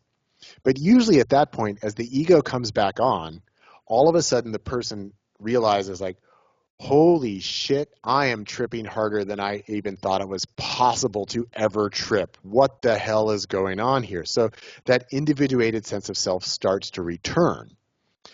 And then if that ego doesn't do anything, it just relaxes, another 10 to 15 minutes after that, you will be completely back down to baseline. So the whole experience lasts for at most maybe 30 minutes, usually more within a 15 to 20 minute window, assuming you just take one hit of it. So it's very fast acting, it's incredibly powerful, and it, more so than any other psychedelic, seems to have the ability to just completely disrupt and dissolve the habitual patterning of the ego. Whereas most psychedelics, they just disrupt the patterning of the ego. So it's like, oh, I've reconfigured, oh, this is the different experience, this is the different experience, but it's still, the person is still there having that experience, and they still know that they are themselves all the way through that, including most experiences with DMT. But 5-MeO DMT has this capacity just to completely dissolve that sense of self within a few seconds. So it's rather startling. And even when people have had decades of experience with psychedelics, they're still astounded the first time they have a 5-MeO experience, because it goes beyond what they think psychedelics can do. So it can be very startling in that sense. But that's kind of 5-MeO in a nutshell. Yeah. Thank you so much. Now, there is a term that I heard, 5-MeO therapy. Can you say something about that? Like doing it as a therapy? Well, in the way that I like to characterize it is that I do say that 5-MeO DMT is a form of, I call it non-dual energetic therapy. Another term I use is reality therapy, or just another way to put it would be ego therapy.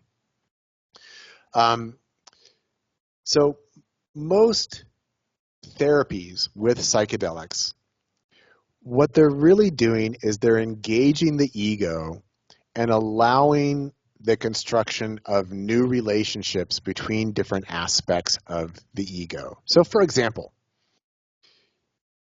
you were sexually abused by your parents when you were a child, and you go into your mushroom journey or your MDMA journey, and you're experiencing maybe a new level of understanding of, oh, they were coming from a confused or wounded or hurt place. I can extend forgiveness to them. I can still love myself. I can release the trauma that I've experienced around this event.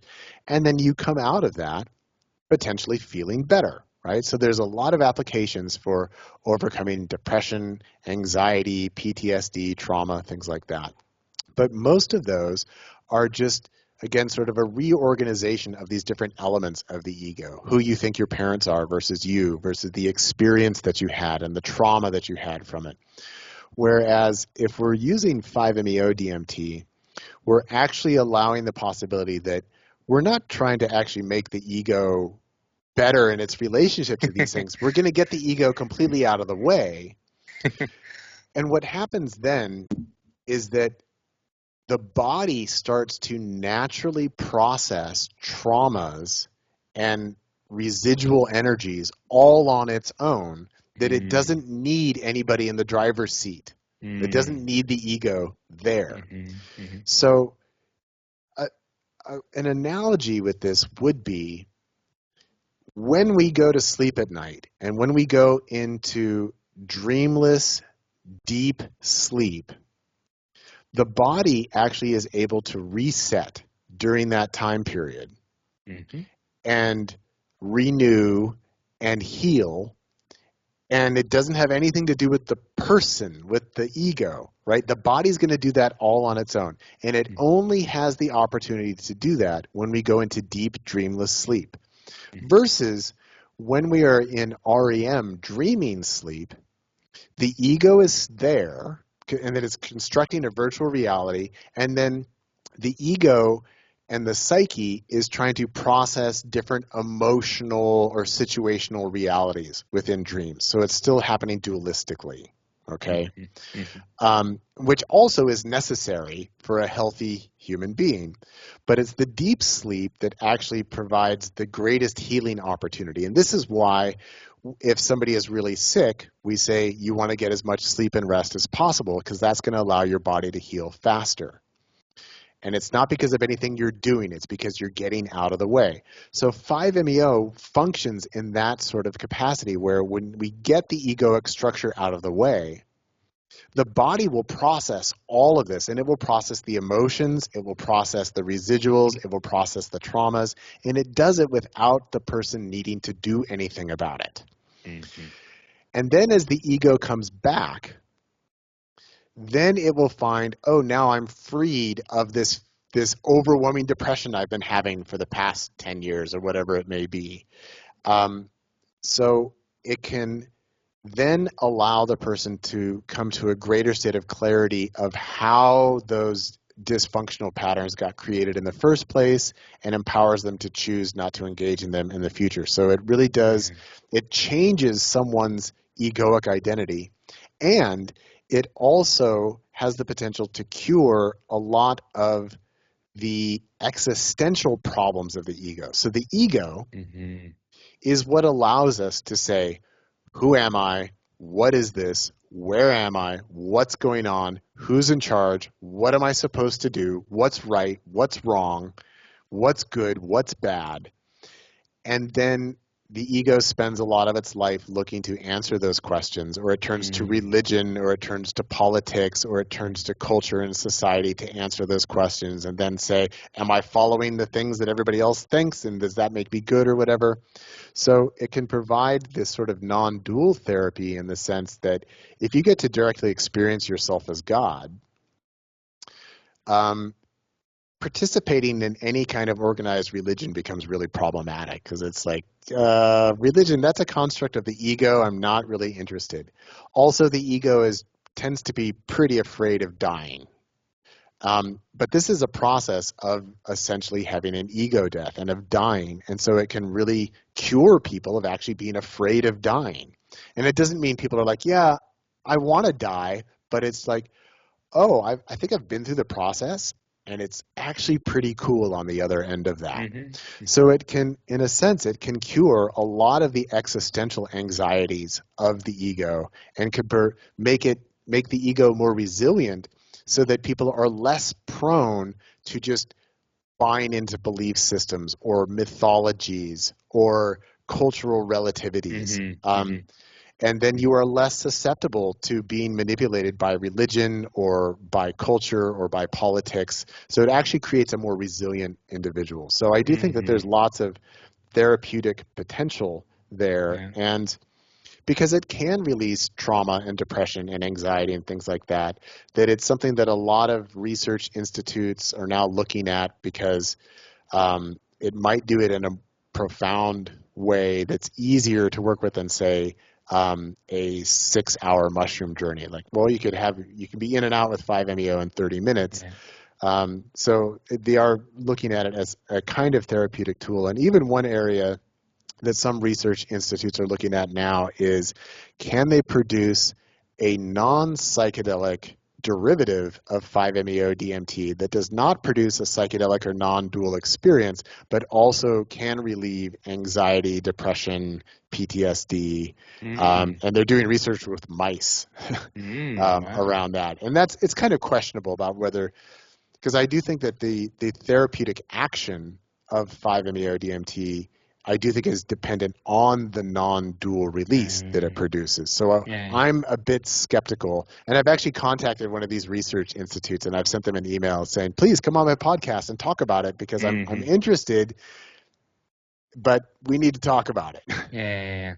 Is it fair to say that it has the potential to free your consciousness from being identified in looping in certain victim positions, for example, or patterns, to really free your consciousness from being trapped in that? Yes, absolutely, because that would be a dysfunctional egoic thought pattern. And just keep in mind, by identifying it as being a function of the ego, that is not to blame people, say, oh, that's your ego, and therefore it's all your fault. It's like, look, we get into thought loops. It's something that happens. And that's where actually a lot of psychedelics, because they don't dissolve the ego, sometimes what they can do is just amplify the thought loops that people have, and that can be very distressing. And 5-MeO can do that as well, but you have the potential then to completely break the loop. Because once you're in a loop like that, you can't find your way out, because you're literally stuck in a feedback loop, and there's nothing you can do to get out of it. And what happens with 5-MeO is, because it has this very rapid energetic expansion, is that it just goes in there and just like poof, it like blows it away. And then you get a time period where now your brain is able to reset, and then as the ego reforms, the loop has now been disrupted. Now, that's not to say that it won't return at a later point. That's always possible. But you can take someone who's really stuck in something, has no idea to get out, has tried every therapy possible, and 5-MeO presents a route to possibly radically disrupt that pattern and provide immediate relief. So it has a lot of potential there. Now, with these therapies, I've heard that somebody was doing it weekly, like week after week after week. What's like your view on like how frequency? There, what I like to do is ask people, okay, so if you're doing it every week, is every experience different?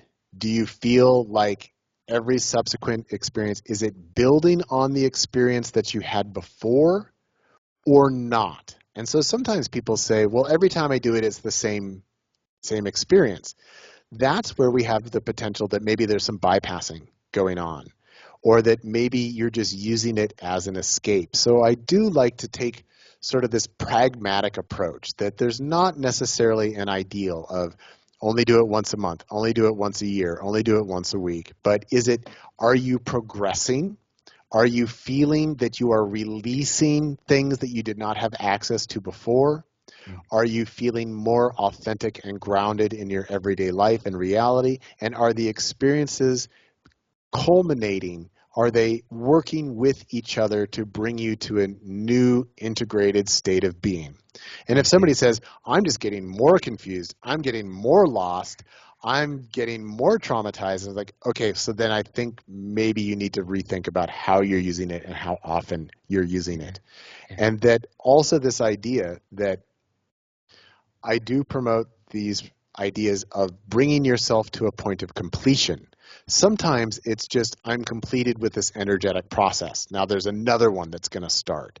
But I went through this process of opening and processing and transforming. And when it hit the point of completion, I knew it. It's like, okay, this is where I was headed. I'm here now.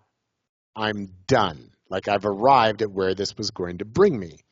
And so I encourage people to think of their own processes in that way and not, well, no, I need to do it every week or I've got to go back. So that, again, is kind of this honest assessment, like really being Mm-hmm. honest with yourself. Mm-hmm. And again, looking for, do you feel it's being productive? But if it's every time you go back into the experience, if it's the same thing, then it's probably not being productive for you. That ideally it actually should be changing and growing.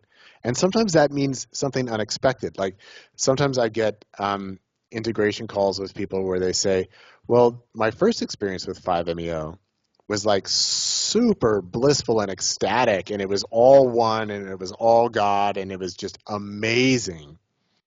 And then the next time I did it, I felt all these different resistances within myself and that I couldn't get back into that state. Like, what did I do wrong? And I tell them, oh, no, you didn't do anything wrong.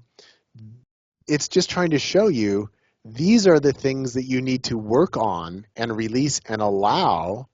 And the medicine isn't just going to let you get back to that blissful state because you've already experienced that, right? It's like you already got the bliss bomb.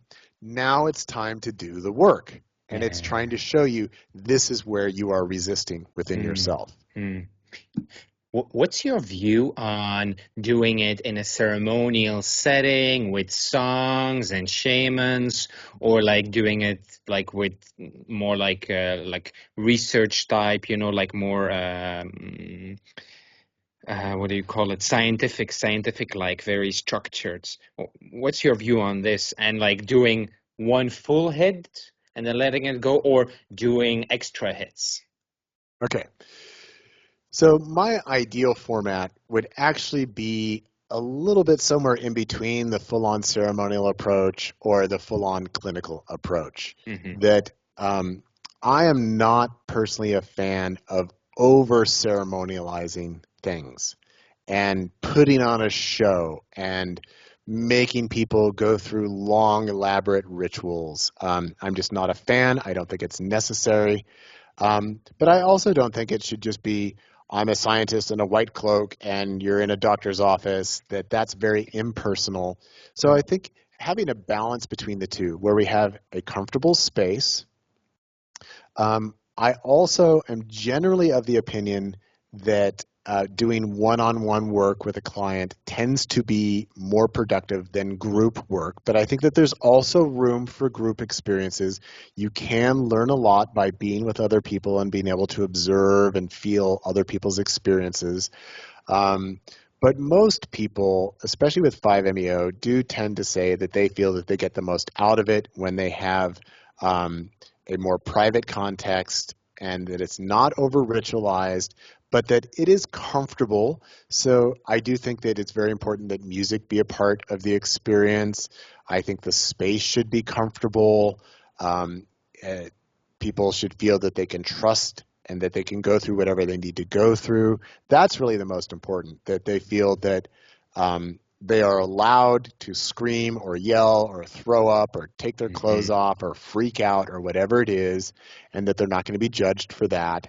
And that it's not going to disrupt anybody else's experience. That's what happens at group experiences, where people shut themselves down because they're like, oh, I don't want to impose on anybody else.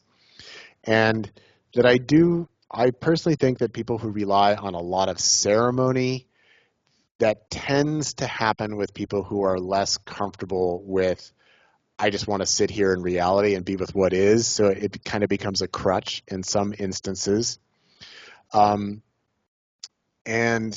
that if it's too clinical, then there's not necessarily a personal or human relationship with the person who is facilitating and providing.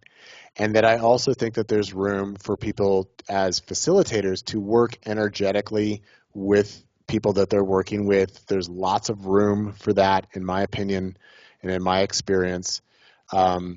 So it's kind of a hybrid model in that sense. But I like to say, in my ideal version, the context is as neutral as possible.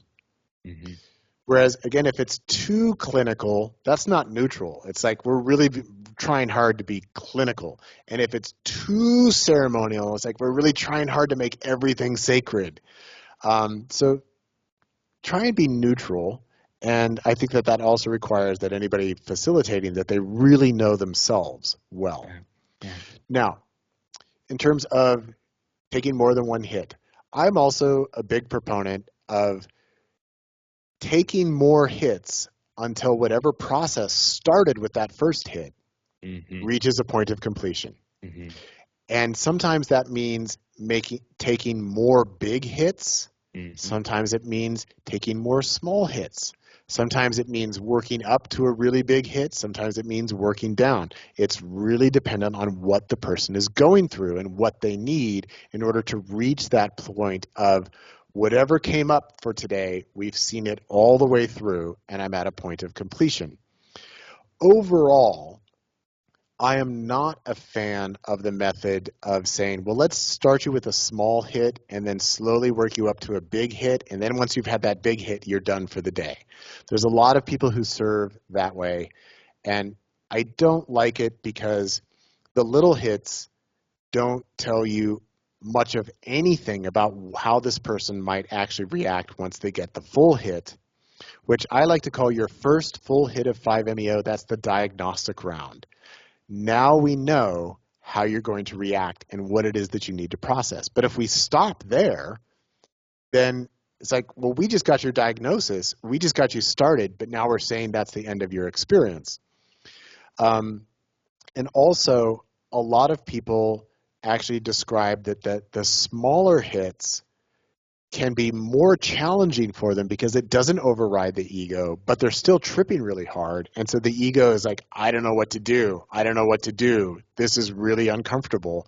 Whereas if we can give them a sufficient enough dose, the ego just gets out of the way. And then whatever needs to happen, happens. And it's not because they figured out what they're supposed to do. It's because the body is naturally doing what needs to happen. So I tend to be a proponent of start with a bigger hit and then see where to go from there rather than work your way up. And I'm not a fan when people provide and they say, well, I give people one big hit and then regardless of what their experience was, they're done for the day. And if they want more, they need to come back another day because I have other people to serve or something like that. Yeah. I'm not a fan of that. I think it doesn't really serve people very well. Just to clarify, from your first Bufo session till your point of liberation, it was about 12 sessions. Yeah, and just also to clarify, it wasn't Bufo, it was the pure molecule of 5-MeO. And yeah, that was about maybe 12 sessions. It's the first full release dose was in January of 2008, and then it was in the spring of 2009 when I reached my point of transformation and completion. And in between going to the Temple of Awakening Divinity and being served 5-MeO DMT, I was also regularly attending the Santo Daime Church here in Ashland where they serve ayahuasca, and I was going like 2 or 3 times a month there, and we would drink ayahuasca anywhere from like 3 to 5 times for each session. So I was drinking lots of ayahuasca, which was accelerating the energetic processing and transformation. There was also a very powerful session I did with MDMA during that time period, quite a few sessions with Salvia divinorum, and a few sessions with mushrooms. But it was the 5-MeO experiences, those were the ones that was leading the charge in a sense. But yeah, it was only 10 to 12 times over that time period that I was working with it. May I ask, why did you clarify that it was pure 5-MeO and not Bufo? Well, a couple different reasons. One is that I was being served by somebody else. And the first time I went to his place was in December of 2007. So it was about a month before. And he was raising 2 Sonoran desert toads, and he was milking them and collecting the secretions. And the first time he had me over, he served me the Bufo secretions. he didn't have that much at the time, and he wanted me to have an experience, and then he wanted to save a little bit enough for himself to have an experience. And so I don't know what the milligram number was, but essentially it wasn't enough. That he gave me some toad, and yeah, it was psychedelic. It was interesting. It was big, but it wasn't a non-dual experience. It wasn't this spillover into the absolute state of being.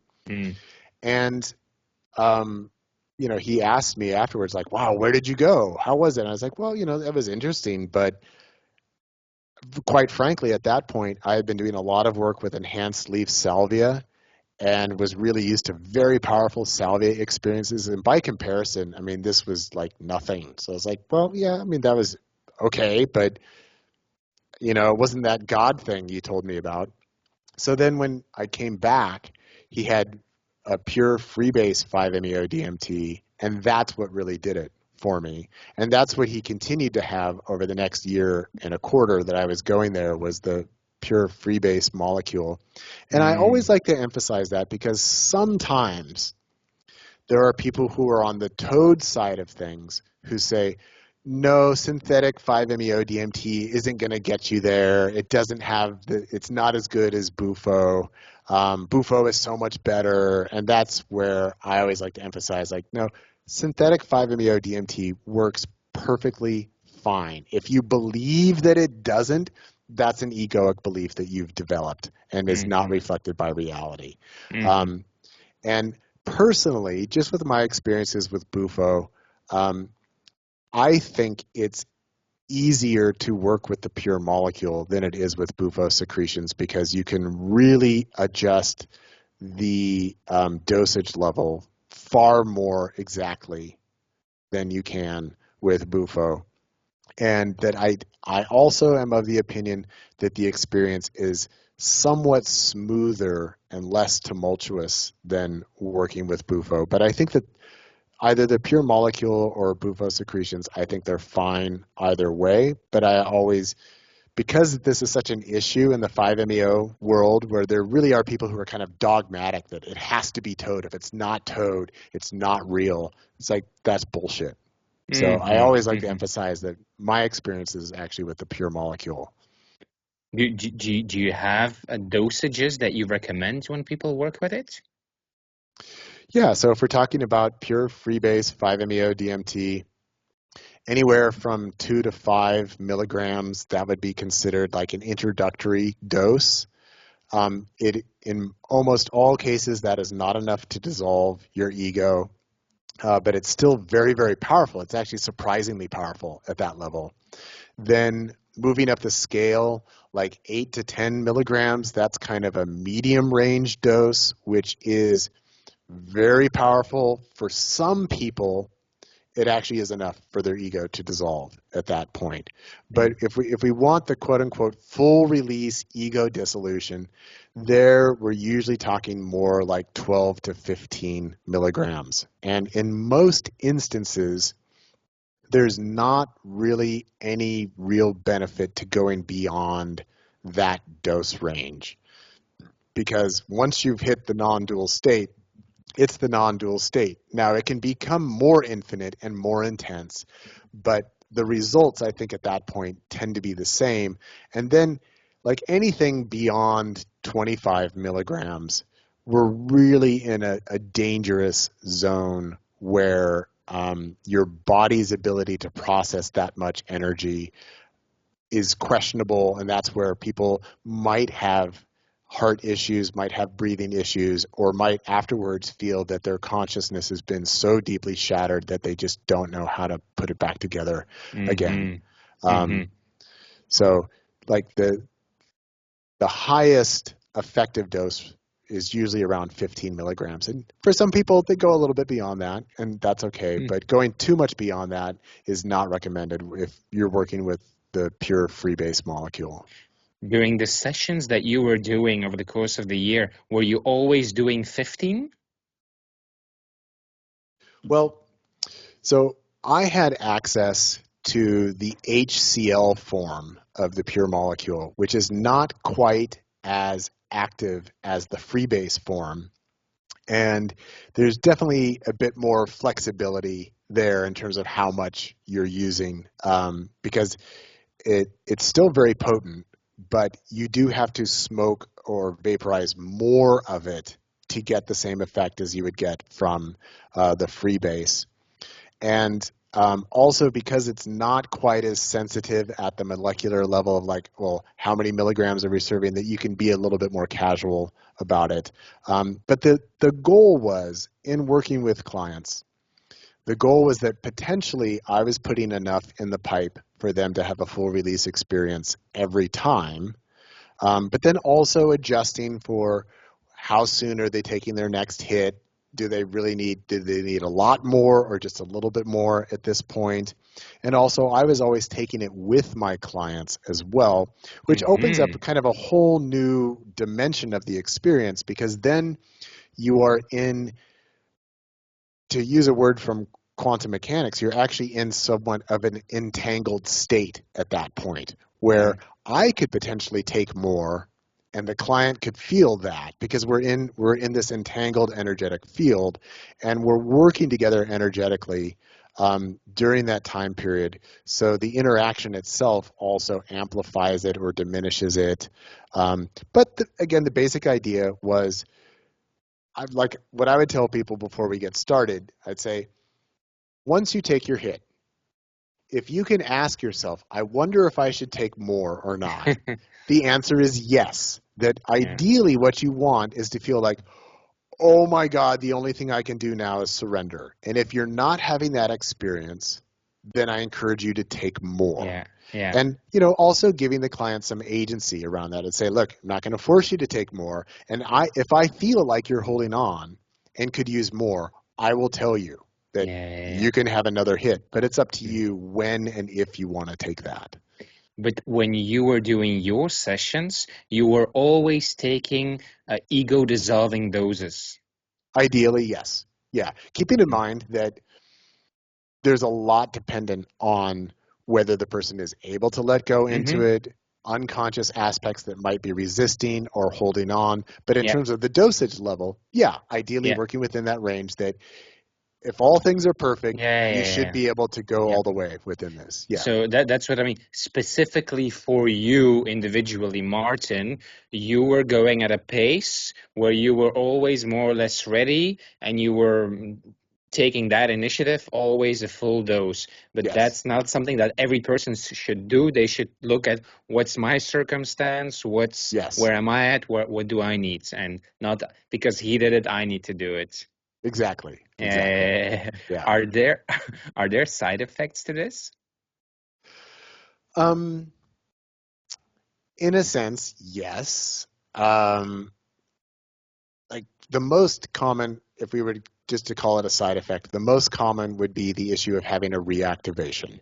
So this is very, very common. And probably at least half of all people who experience 5-MeO DMT, whether it's Bufo or the pure molecule, are going to experience some kind of reactivations afterwards. Now, reactivation, what that means is that after having taken 5-MeO DMT in whatever form, you are highly likely that in the days and possibly weeks afterwards, you will suddenly have an experience where it feels like, I just took a full hit of 5-MeO DMT. Now, there's a couple different ways that this can show up. One, which is not so disturbing for people, is that they might sit down and start meditating, and then all of a sudden it's just like, bam, I'm back in 5-MeO land. And for most people who are meditating, that's like, sweet, But it can also happen, sometimes it happens to people when they go out dancing and their energy starts flowing, and then it feels like, oh my God, I'm really tripping now. And that can be a little bit disturbing. Sometimes it happens when people like go out to a club or something and they're like, whoa, I'm really out of control. It can happen to people when they're making love, like usually right around the point of orgasm, where all of a sudden it just goes bang. That's usually pretty cool for most people. They're like, that was amazing. But it can also be unnerving. But what's more challenging for people is when they have what we in the field call night school, which This tends to happen usually sometime between 2 and 4 a.m. in the morning, where people say that they were asleep and they wake up at 3 a.m. and they are fully back in a full 5-MeO DMT experience. And that tends to be really terrifying for people.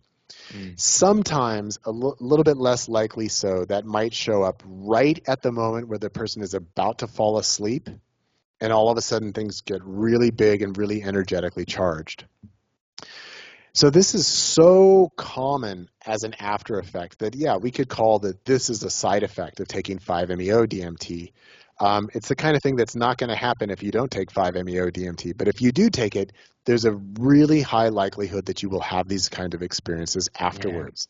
Yeah. In most cases, they fade out over about 2 weeks. But sometimes they go on for much longer than that. So that's a difficult one. Also, sometimes there can be certain aspects of depersonalization or derealization that can happen after 5-MeO, where people say, well, all of reality dissolved and then it came back together, but now nothing really seems real. Like it all just seems like an illusion. And then it might be, so that's derealization. And then I'm not sure I'm real. I'm not sure my wife is real. That's more like depersonalization. And usually that also is a temporary phenomenon. So there are energetic repercussions that happen from taking 5-MeO. And also as a side effect, we could say for people who are militant atheists, it's really hard to be a militant atheist after having a full release of 5-MeO DMT, because probably you're going to be like, shit, I think maybe this God thing is real some way. Also, if you are a really conservative, fundamentalist, religious person, after a 5-MeO DMT experience, most people will say, I can't really identify with this religion anymore. So it does have really powerful ways that it impacts people's identities afterwards. And so I would kind of consider those to be side effects. And also, because of the nighttime stuff that happens in reactivations, that it is common for people to have disrupted sleep for a few days after a 5-MeO experience, but it usually dies down fairly quickly. Do you think the quote, there is no such thing as a free lunch, they use that sometimes, that it applies with something like 5-MeO or not? Yeah, I think it applies. I mean, if it were a free lunch, we could say, look, I had my experience. That was great. And there's no consequences for that. This is where it's like, I do think that 5-MeO DMT is overwhelmingly positive. But I also say that I am a big proponent of having people fully educate themselves about it before doing it. And actually, getting into the side effects, it's also really common for people to have lots of emotional processing after a 5-MeO experience. And that might translate into people spending days crying and not really knowing why. It can also impact people's energy levels. Like if somebody is kind of manic in their energy, where I'm busy, busy, busy all the time, sometimes after 5-MeO, they're like, I don't have any energy for anything for the next month. So there are consequences. There are impacts that you're basically taking the most powerful energetic bomb that exists within the human psyche. It's like the equivalent of like a supernova or something, and you're blowing everything up. There are going to be impacts and consequences from that. It's unavoidable. So this is where educating yourself about what you're getting into, about where it may be difficult, where it may be challenging, where it may be scary, and also what are all the positive benefits as well. I think it's best that people be fully informed before working with it, because especially if somebody is having a difficult time integrating afterwards, sometimes they come to me and they say, God, I wish I had learned more about it before I did it, because then maybe I wouldn't have done it, but now I've done it. And it's like, it's just one of these things, like once you've done it, you cannot undo it. There is no going back, whether you're experiencing positive or challenging changes and after effects. You cannot undo it. You cannot undetonate the most powerful bomb in your psyche. So no, it's definitely not a free lunch, that this does not come without consequences. Now, I think overwhelmingly the consequences are beneficial and good, but it can also be terrifying and deeply disturbing and sometimes traumatizing for people. So Mm. it's not free. Have you ever heard of this term? I heard it from a spirituality teacher, Igor Kufayev, and he was talking about from a Ayurvedic point of view. He says we have like different doshas, kapha, like those kind of things, and he said something like about ojas. And he's like, ojas is something that you need for your spiritual process. And when you use entheogens of any kind or something like that, these ojas, this inner resource, it gets deeply depleted. And with some people, they need very long times to then recover. Have you ever heard something like this? I've heard things along those lines, and usually my response is, well, that's a bunch of metaphysics that you believe in, and I don't happen to believe in those things. Like, can you show me where these things are? Like, can you point out to where Yeah, these things exist? So I am not a fan of metaphysical argumentation. fair Um, enough. and then even, like if somebody's coming from like a Hindu or Buddhist background, because that's often where we hear these kinds of things, is that I do like to point out, like, your religion actually was developed through entheogenic use, right? I mean, that's originally what it was for like thousands of years. And these beliefs just developed later as people lost access to the entheogens. And so it's kind of part of there's a spiritual hubris out there of, oh yeah, do it on your own through meditation and devotion and prayer and things like that, and don't use these tools because they're going to blow you out or you're going to deplete your whatever. And I just don't see any evidence of that, and it just kind of says belief system, and I'm not interested in belief systems. Yeah. Do you think that there are any side effects or contraindications that people should actively be responsible about or protect themselves from? Well, anybody who is severely mentally imbalanced or disturbed, I mean, I certainly wouldn't recommend something like 5-MeO DMT, because it's probably going to destabilize you more, potentially. Um, and anyone who is anyone who exhibits lack of ability to take responsibility for themselves, that they're probably going to have a really difficult time. Um, Also, anybody who is like really manic or really scattered energetically, which usually translates into emotional outbursts, mental outbursts, that they might not be well served by doing this. So that kind of going back to an earlier question that you asked, like the more grounded and integrated a person already is, the more authentic and present they are, they're probably going to have an easier time with it. Mm, Though, mm, with the idea that if someone is, on this spectrum that was like, whoa, I don't know if this is so good for you, if they are at a point where they're like, look, either I get this experience or I'm killing myself, then yeah, we might want to make some exceptions. That, in other words, we don't want to automatically disqualify someone.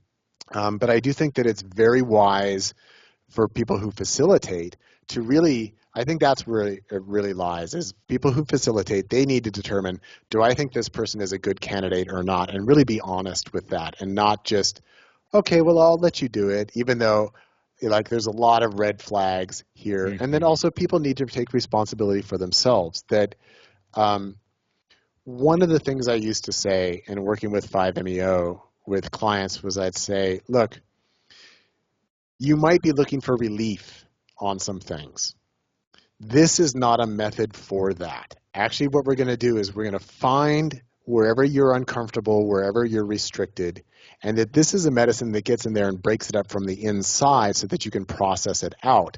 That is not necessarily a comfortable process. This is not about, oh, you're suffering, let's try and make you feel comfortable and make you feel better. This actually is going to be radical. Sometimes it's confrontational, sometimes it's very difficult and very challenging.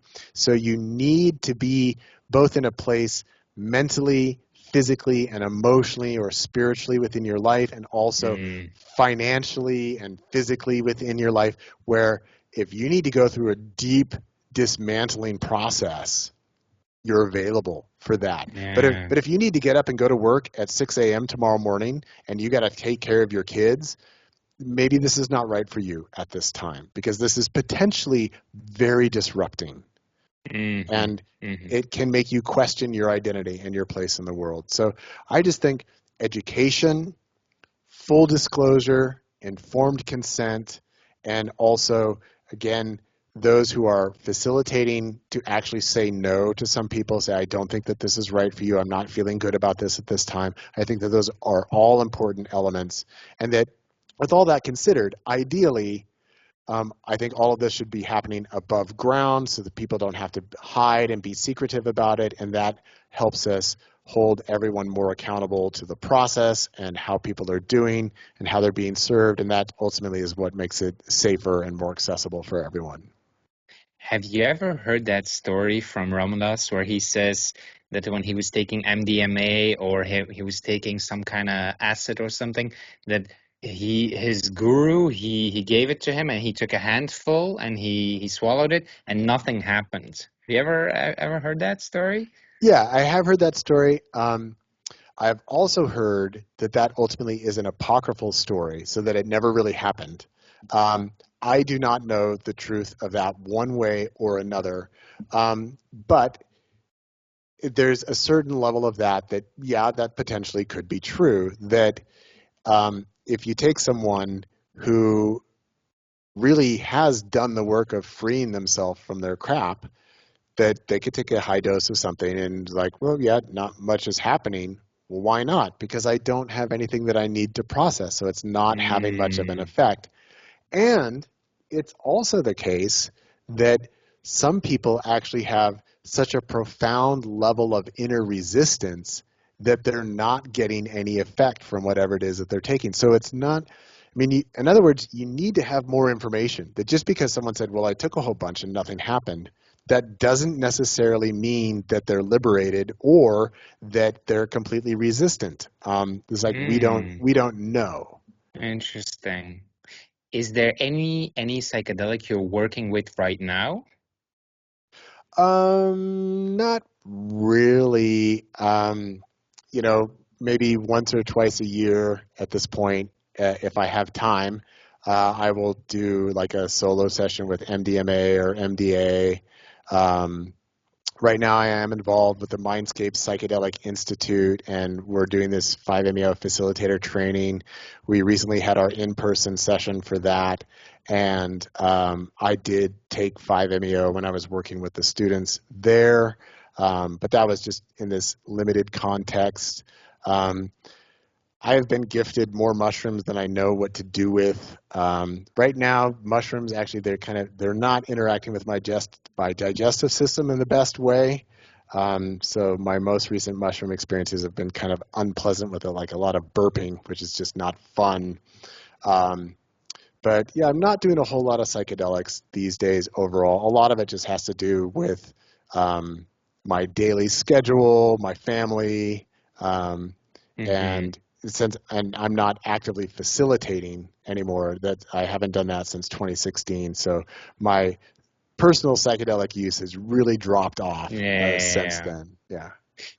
So in your opinion, like what's the difference between somebody who's just holding space for somebody and a really good facilitator, like in simple terms? Well, in my definitions of things, like a really good facilitator is actually able to energetically work with and also potentially coach someone through the energies of the experience without inserting themselves or inserting their own agenda into it, which is very different than, say, the trip sitter. Like here in Oregon, we have the psilocybin assisted program where you basically have two trip sitters and they come into the room with you and you have your psilocybin experience. And they're not there to help you process energy or to work with you or get involved. They're just there to keep you safe. And if you're freaking out, they're there to remind you and hold your hand. And, so it's kind of like a babysitting process. And that also some people who work quote unquote shamanically, sometimes they do some of the things that I would consider like energetic facilitation, but other times, like sometimes I see videos of people and I'm like, I don't think that person's actually doing anything. I think they're putting on a show. So that's also where, for me, like a true practitioner and facilitator is only doing what is energetically necessary and also is effective within that experience versus sometimes people are imposing like, well, now's the time where I'm going to shake a rattle over you and now I'm going to put, water on your forehead, or now I'm going to, brush you off with a feather or something like that. And a lot of times when I see these examples, it's like, well, I just see somebody performing there. And then sometimes I do see people actually energetically engaged in a way like, okay, they're processing energy, they're facilitating. And so I think that there's room for that, but I don't know a lot of people that I really consider to be effective or really genuinely qualified in that area. The new teachers that you are teaching right now to be facilitators, like how many sessions do you require them to have had on themselves by themselves? Well, keep in mind, I'm teaching as part of this program. Yeah. So I myself, I have not set up the standards Yeah. there. Ideally, I would like people to have, I would say at least 10 of their own experiences with 5-MeO, preferably at the full release dose level. And it's great if they've had lower level of experiences. I don't really consider those as counting. It's like, you've got to be familiar with the full release dose.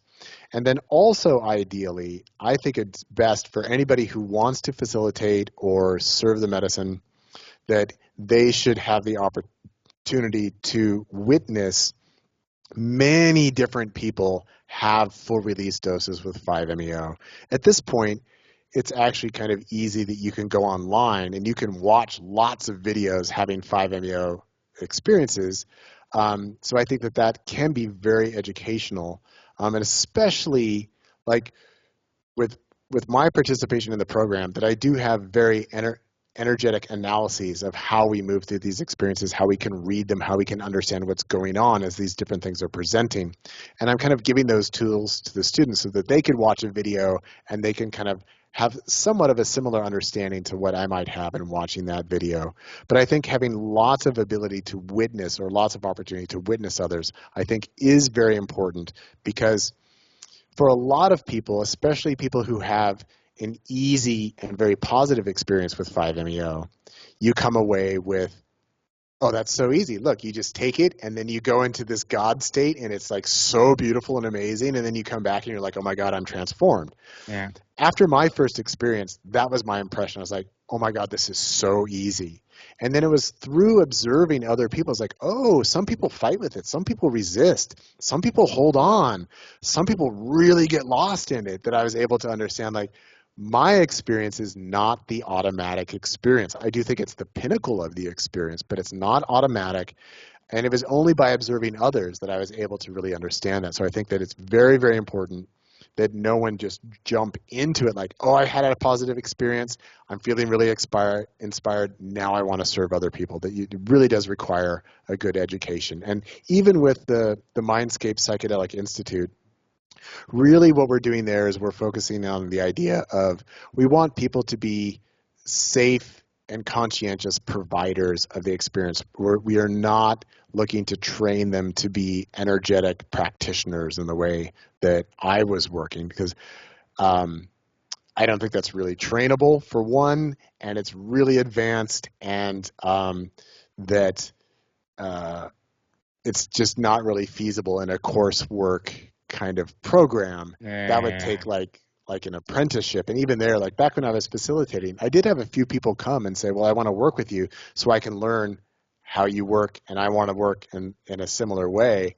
And most of the people who tried that, they said, like, I have no idea how you're able to do this and work in this capacity. So no way, I'm not going to try and do that. And so it's like, good, because I wouldn't recommend it, because this is really intense. And I wonder, like if you go over the wall and every time there's illusions that break away, and you have that full dose release, is it really something that can be almost like a key or a hack to, like, hey, if somebody is mentally stable enough and they really want it, this is a way that they can really like go for it if that's something they want? Yeah, I would say as long as they are doing the work of processing whatever is preventing them from just being in that state in the first place, then yeah. But kind of going back to what we were talking about earlier, that I do distinguish between enlightenment experiences and actual liberation. And if it's just like, oh, well, I've had my 10 non-dual full release experiences of 5-MeO, so I'm at the level now, that's just a place where I would tend to be very skeptical. Yeah. What I tend to come back with is anybody who makes a statement like that is I'd want to observe them and say, okay, well, let's see what your embodiment and expression is like. Yeah. That you may feel that you're at that level, but let's see, are you actually reflecting that? Yeah. But in the sense of the more time you spend in a space or state, the more familiar it becomes and the more accessible. That, generally speaking, I would say that that's accurate.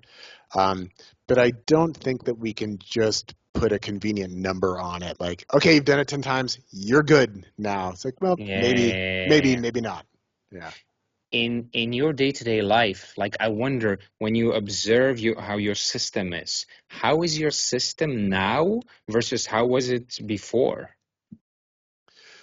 Well, the biggest distinction is that before, so here we would be talking about prior to 2008 and 2009, is I cared a lot. Whereas I don't really now, in the sense that I really wanted to both be and be seen as, like an environmental activist, a social activist. I really wanted to, work hard to make the world a better place, and I wanted to make other people happy, and I cared about what they thought, and didn't want to make waves. I never wanted to be too angry. And then also what that meant is that I was in denial of my own personal suffering, my own personal desires. I was limiting myself and critiquing myself in ways that were just unnecessary. Versus now, like, my only priority is like, look, I'm just going to be myself. And what other people make of that is whatever. And I've let go of like being a political or social activist, that it just doesn't inspire me anymore. I also just, I don't want to get involved in ego dramas and ego games. So whereas before it's like, I've got to speak up, I need to say something. Now it's just like, no, I don't. I've got my own thing that I've got going on. So yeah, there is a deep level of self-acceptance and self-love. And that's also where, like, if I had been asked in my old self, for one, if I was asked, like, who are you? I would say, well, I don't really know. Like, I'm really looking. I don't really know. But now it's like, yeah, I know who and what I am. So I'm really confident at that level. And there's something else I was going to say there. It's slipped my mind. But there's just a greater level of freedom within myself yes, this was the point, that if somebody had asked me, like, do you love yourself? I would say, well, in some ways, and in other ways, no. And, also, are you comfortable with yourself? I was like, yes, sometimes, and yes, no. Whereas now it's just like, well, yeah, absolutely. I love myself. Yes, I'm comfortable with myself. And also because I do have, like, this chronic health condition that I always do add, like, in these days, it also means, like, yeah, I am often very physically uncomfortable. I am not at a state of, like, oh, I just have great health and I'm so happy about that. Like, yeah, there's still definitely things I would change and things that I wish and would like to see be improved within my life. But in terms of my own inner state, I am at peace with myself and I love myself, and that is just unshakable. I think we froze for a second Yeah, there. in terms of your own inner state. Yeah, that I am at peace with myself, and that is unshakable. That I'm just no, I'm comfortable being who I am. I love who I am. I love myself, and that also means that I do love all of reality, even though that doesn't mean that I like everything or everyone. And that's just another place where I just have a lot of clarity. It's like, yeah, I know the difference between loving and liking. I know the difference between loving and wanting or not wanting. I know the difference between loving and desiring or not desiring. So I feel there's an inner clarity that I wouldn't give up for anything. So, because you said something about a chronic health condition, like if you are in a liberated state, right? And you're okay with what is, and you have your preferences as Martin, of course. And let's say you have like an option, like, doing work like Joe Dispenza, like working with your energy systems and manifesting health. Would you still be able to go into that and invest yourself into that if it would really like solve your health issues? If it really would, yeah, I do that. I mean, I've read Joe Dispenza, and I'm really critical of his work. That actually, I'm not sure where it is, but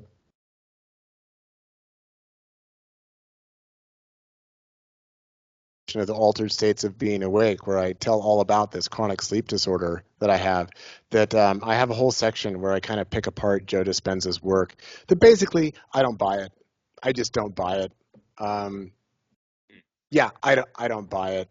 I'm sorry, but I don't buy it. I don't think he's on to something the way that he thinks he's on to something, and that many of his followers do. That I think there's a lot of holes in it, and it's part of the whole spiritual thing. This idea that you can have anything you want.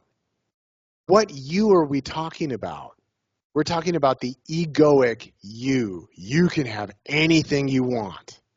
Perfect health, absolute abundance, absolute wealth.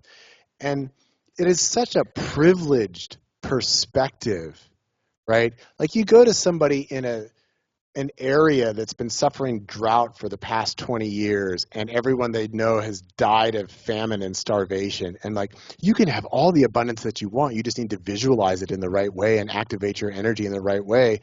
That's a big fuck you to that person. Because basically, the flip side of all of that crap, that you can have anything your ego wants, is the flip side is, and everything you don't want, your ego secretly wants that because you've manifested everything in your life. You have created your lack of health.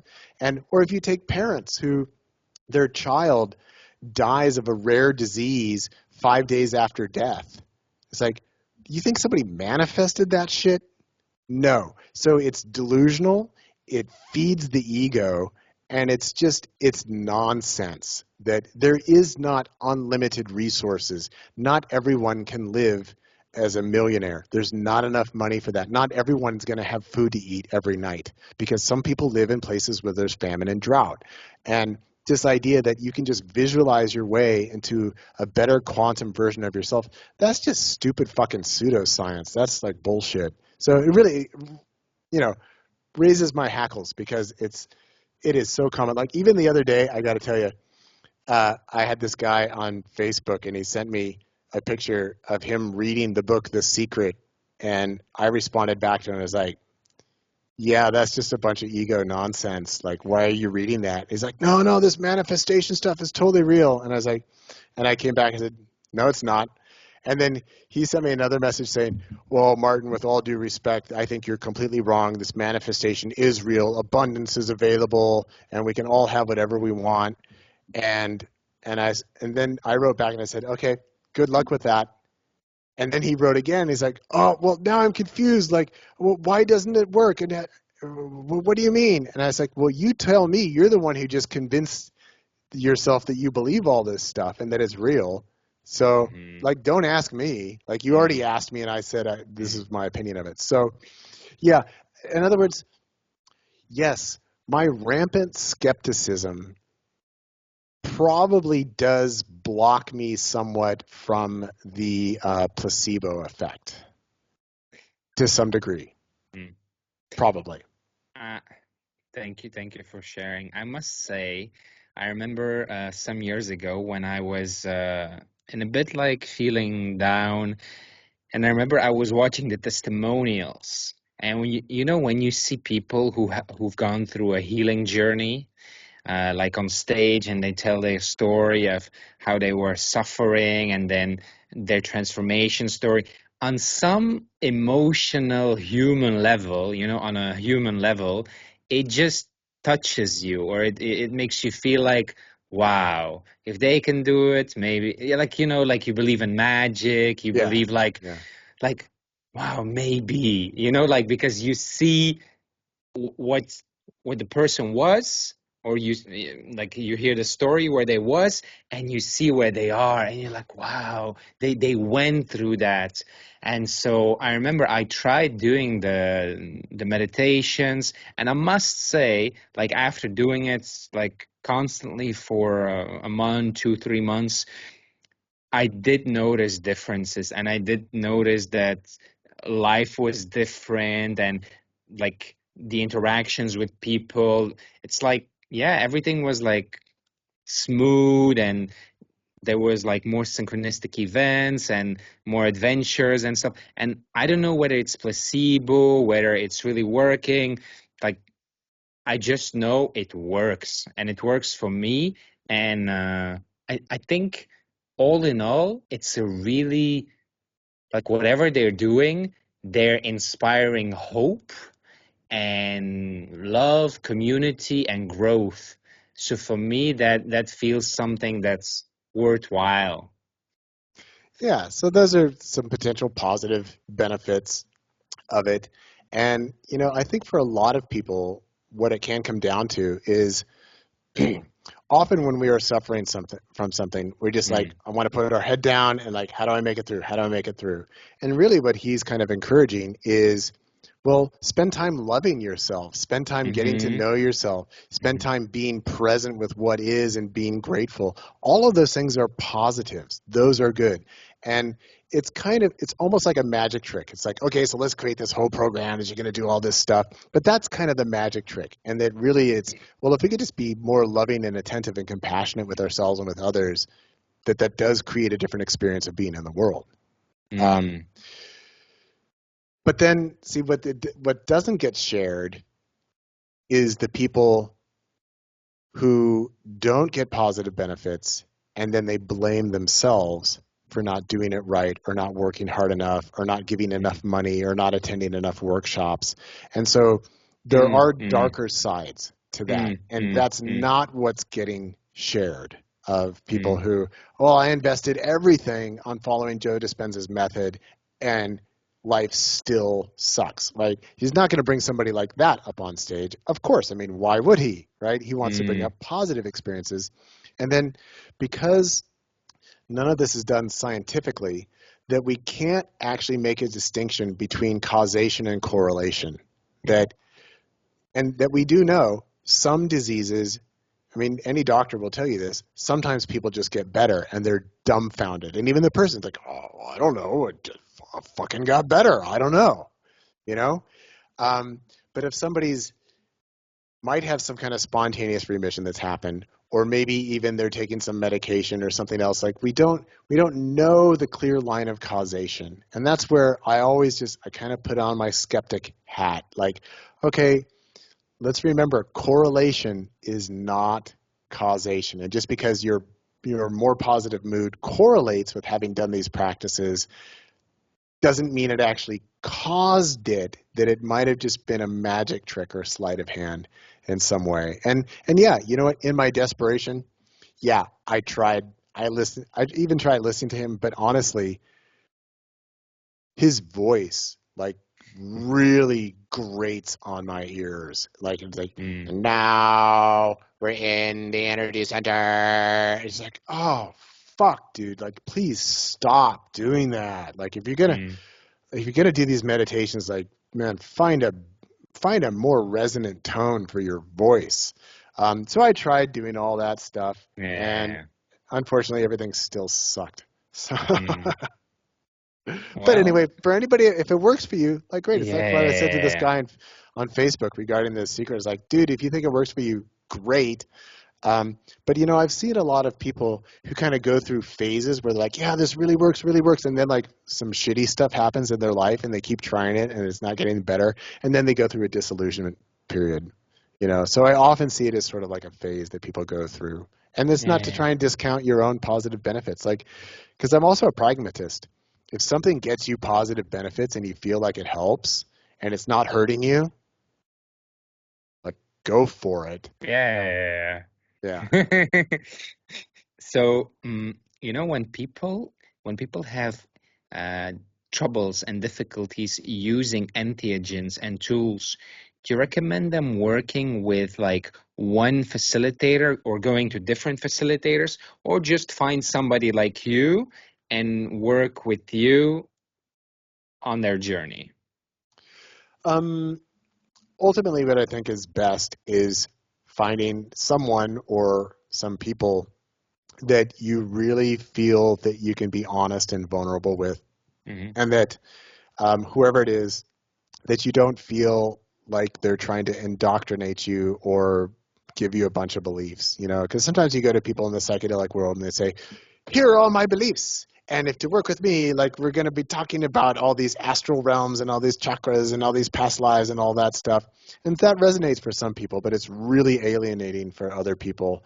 And so there's a lot of individuality there, that finding the right facilitator for you, finding the right person to talk to for you, Yeah. and keeping in mind that just because your friends or loved ones really like this one person or this one group or something like that doesn't mean you are going to.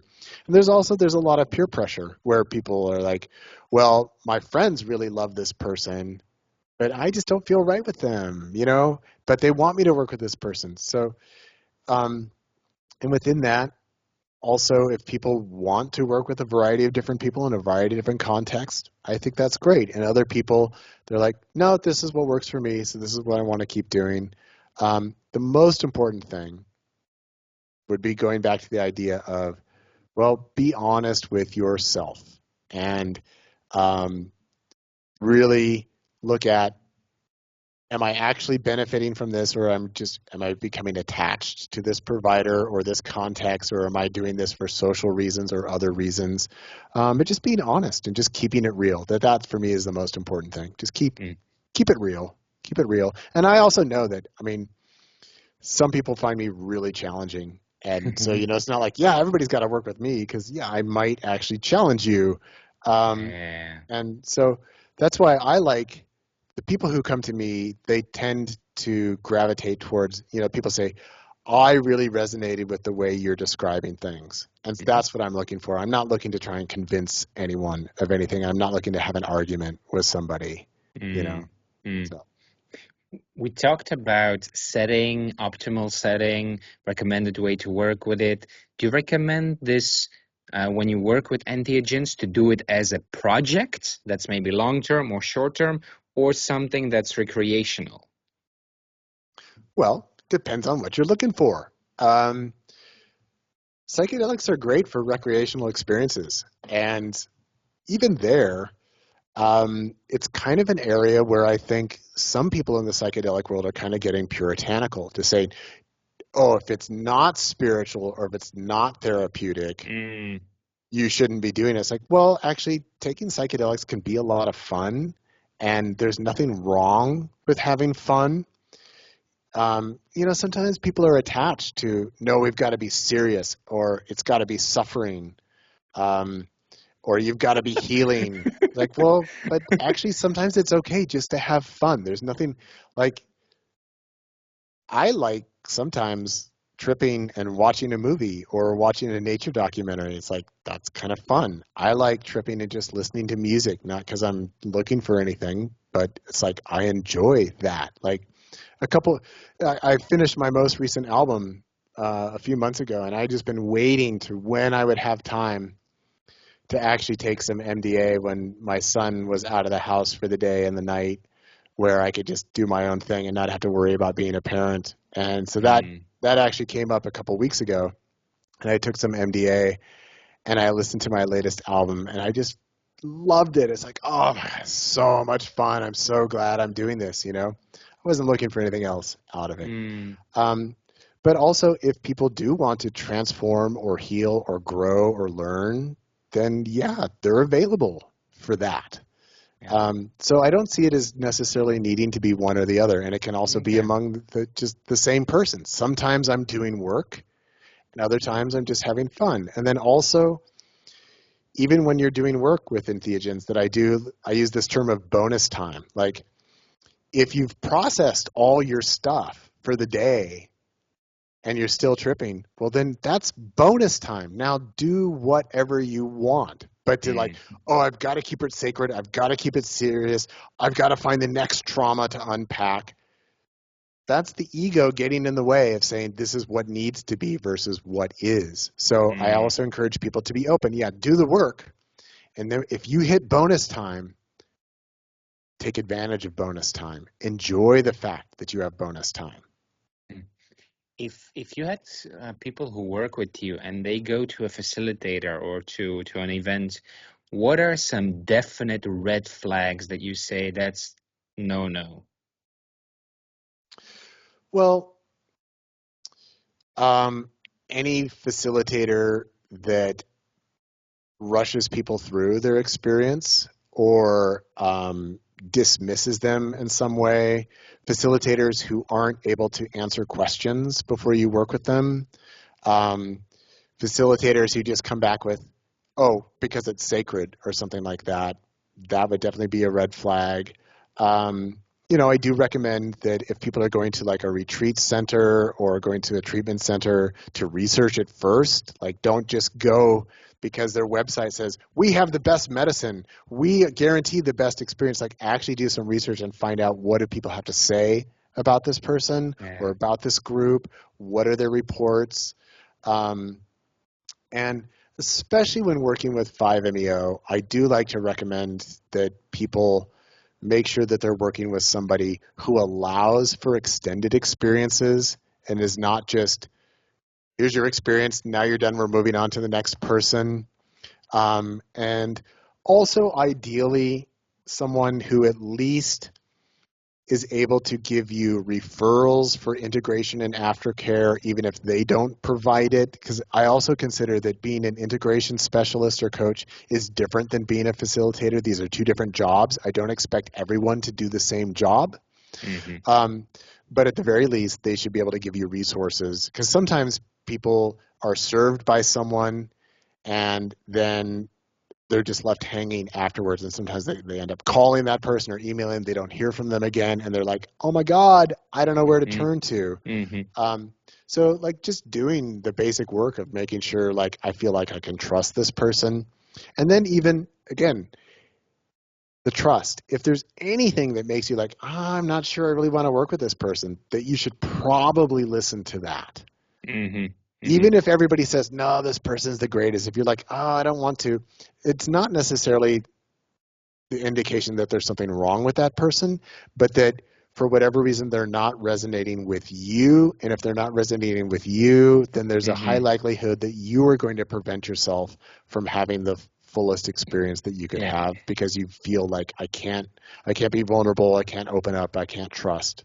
So really finding the right context for you. And just because somebody says it's safe or sacred or we're the best doesn't mean that that's necessarily true. Martin, what is for you consciousness? And you can say it short if you want. It doesn't have to be like a whole thing. Okay. So, like, when talking about the non-dual state, I always like to say the one universal consciousness and being. So I always kind of put them together. Consciousness and being is part of the same thing. In other words, consciousness is not like a separate element. It's not something extra added in that comes from somewhere. So Mm-hmm. consciousness and being are the same thing. And I like to say that in the non-dual state, words like God, consciousness, me, you, energy, reality, these are actually all synonyms. They all mean the same thing. Mm-hmm. So reality, which is inherently conscious, are these fractal patterns of energy that are self-referential and self-organizing, and that awareness then is an aspect of consciousness, where awareness is awareness of something in particular. And so awareness has more of an individuated quality. So consciousness is sort of the energetic arena in which reality takes place. It's sort of the container for it. But it's both mental and physical. That's why I'd like to use the word energy, because energy is both about consciousness and physicality. So it's hard because here in dualistic reality, words are understood to mean particular things that distinguish it from other things. But consciousness is part of the totality of beingness, of reality. So at best, our words are going to maybe point towards what it is, but we can't really capture what it is, and therefore can't really define it. And that's why, like, the really flippant answer is, well, consciousness is just reality. Yeah. Okay. What is God for you? For you? Also reality. Also. But that's, just expand, would be, the language I usually use is the universal consciousness and being. That is what God is, and it is one. It is total, and it is everyone and everything in every moment.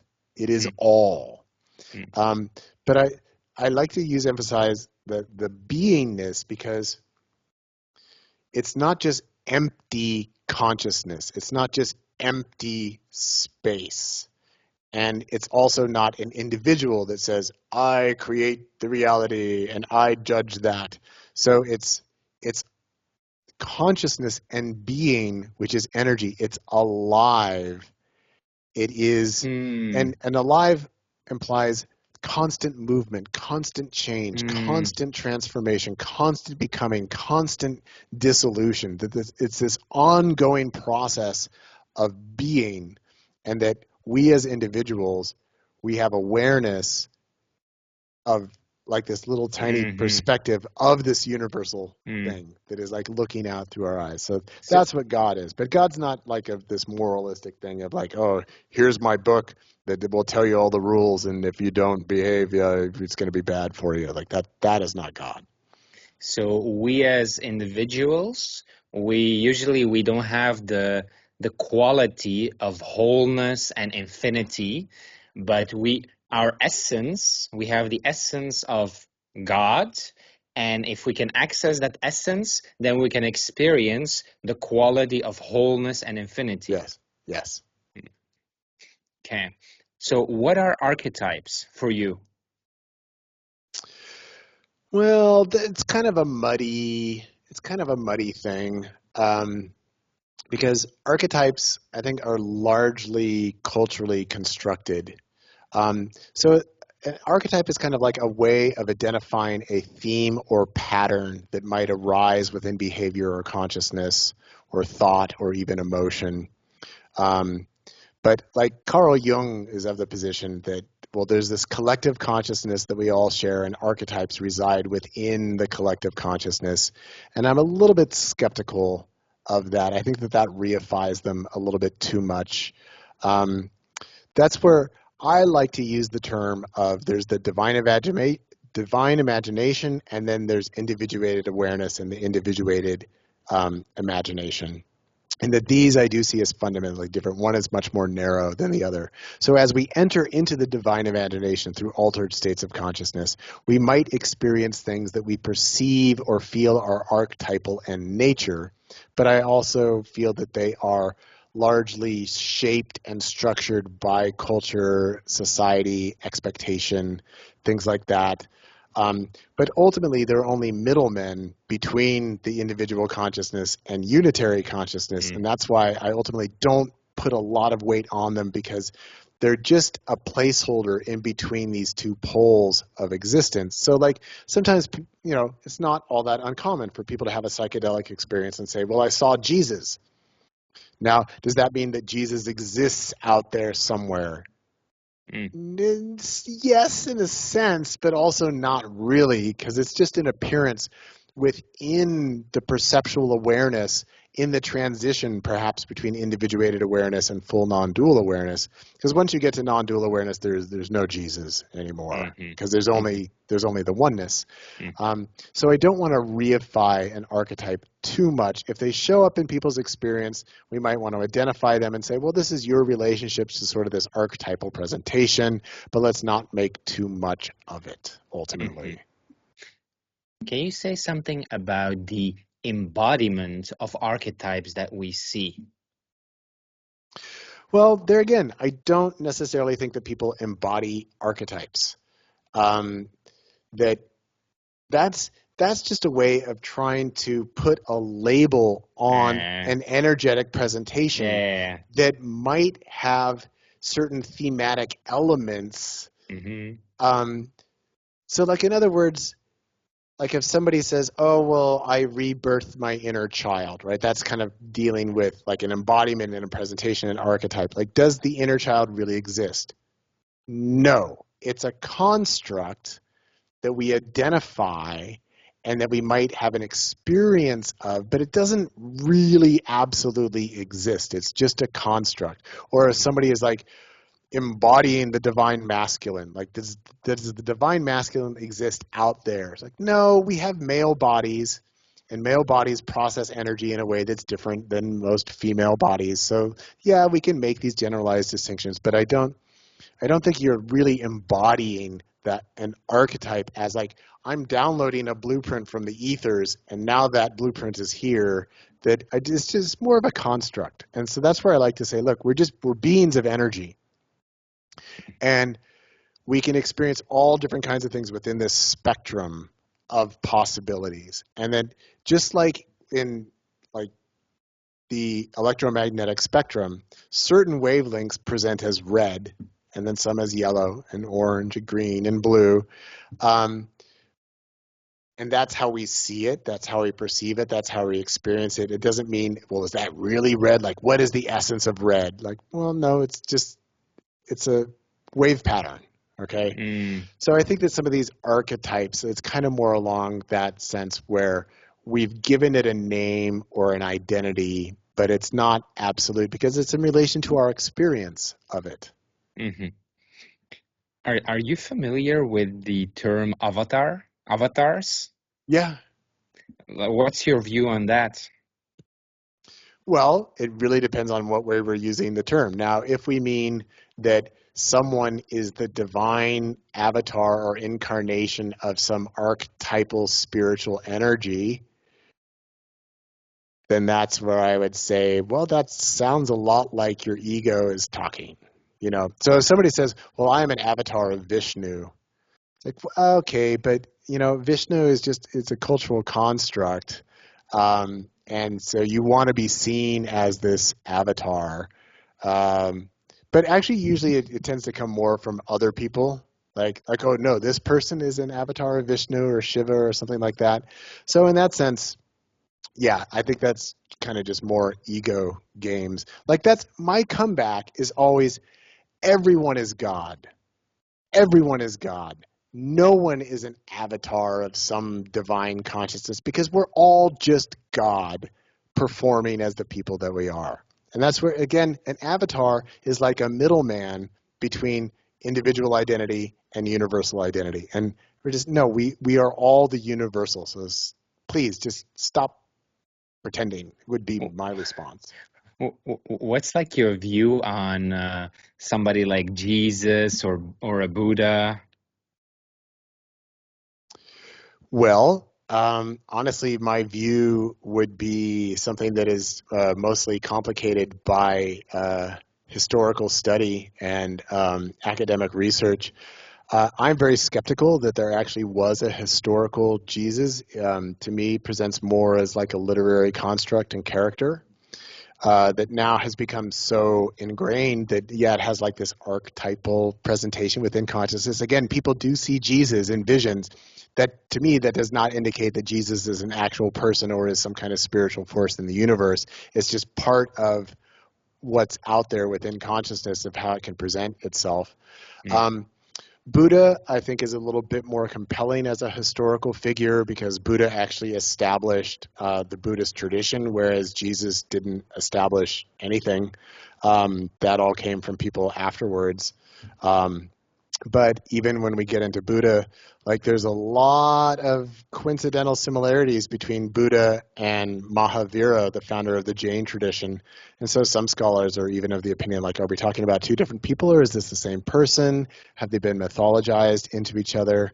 But I'm a little bit more specific with Buddha, that if Buddha is a real person and really was enlightened, then I don't think that he would teach about karma and reincarnation because in my non-dual experience, karma and reincarnation presents as projections of the ego and bullshit. And so my own personal theory, this is my personal theory, I cannot prove it in any way, shape, or form, that I think that if Buddha really did become enlightened at the non-dual level, that I think that he used what in Buddhism is called skillful means by continuing to refer to concepts of reincarnation and karma, because he also taught, well, there is no soul, there's no self, which is, okay, that's right on, that's non-duality. But then they also went to teach, and so here's karma and here's reincarnation, that I think that that was actually due to cultural pressures, that within Indian culture, it is a basic assumption that everyone believes in reincarnation and karma and that that's how reality works. It's an assumption. And I just don't think there's any such thing because the only being that actually exists is God. There's no individual reincarnation. Is it fair to say that in your view, it's all just expression of energy and everything that we try to label, it's all mental? Yeah, our mind mentally just trying to understand and grasp and label and relate and, you know. Yeah, for the most part, with the understanding that some labels and projections are more accurate than others. So that, like, when I look out the window here, I'm not actually seeing any of this stuff out there. My eyeballs are receiving light waves, and then my brain constructs a version of this is what I think's going on out here. For the most part, that is accurate. If it were not accurate, for the most part, we never would have survived as a species. Because if we're constantly just making shit up, like, then, well, if I extend all the effort to go over there and pick the apple off the tree, but there's no apple and there's no tree, well, then that species is going to die because it has a completely inaccurate mental representation of reality. And I do think that our scientific investigative methodologies and tools are probably creating the most relatively accurate representation of what is happening within reality itself. So, you know, when a chemist tells me 5-MEO DMT has a methoxylated group on the 5 position of the indole ring alkaloid, I think that's fairly accurate. Now, deeper philosophically, we can ask, well, do chemicals like really exist, or is that just a construct? And I think at some level it is just a construct, but I think it's relatively accurate. But like, there's a nice story that gets used in Buddhism and Hinduism that says a guy's walking down the street and he sees a snake and he freaks out and he runs away. He's like, oh my God, cobra, cobra. And then he comes back later and he looks at the snake and realizes, like, oh, it was just a rope. So I think that this kind of points to sometimes our projections of what the objects of reality are completely wrong. Like, dude, if you think it's a snake, you're wrong. That's not true. You're inaccurate. It's a rope. Okay, so rope is still a cultural construct, right? We have a concept of what a rope is and how we use it. And so, yeah, there is some projection going on there, but I think that's a more accurate perception and representation. So that's where there's room to talk about, are your perceptions just way out of left field and totally made up bullshit, or is it relatively accurate? And again, I think science is the most accurate and representational because it's self-correcting. That as science gains new information, the objects that we are defining, we change our definitions, we change our measurements, we change the way that we conceptualize it, versus like religion, like fundamentalist religion says, no matter what information we get, if it disagrees with what was written in this book 2,000 years ago, it's wrong. That's where, okay, you're fucked. You're just living in like projection land. Like you're a completely inaccurate representation of reality. So yeah, everything is a projection. Everything is made up. Some things are more real than others. So, embodiment of yourself before enlightenment is already difficult. What's embodiment of yourself after enlightenment? Effortless. Effortless. And without resistance. In other words, it's effortlessly authentic is, I think, the best way to describe it. In other words, if you're trapped in an idea of yourself, you're going to spend a lot of time and a lot of energy trying to be that thing you think you're supposed to be and trying to avoid not being the thing that you think you're not supposed to be. And that shows up in all different kinds of ways versus I'm just going to be myself. I'm going to laugh when I'm amused. I'm going to cry when I'm sad. I'm going to go big when I feel like going big. I'm going to go small when I feel like going small versus, oh, I've really got to maintain appearances and I've got to try and be this way and I've got to be polite or I've got to be nice or whatever.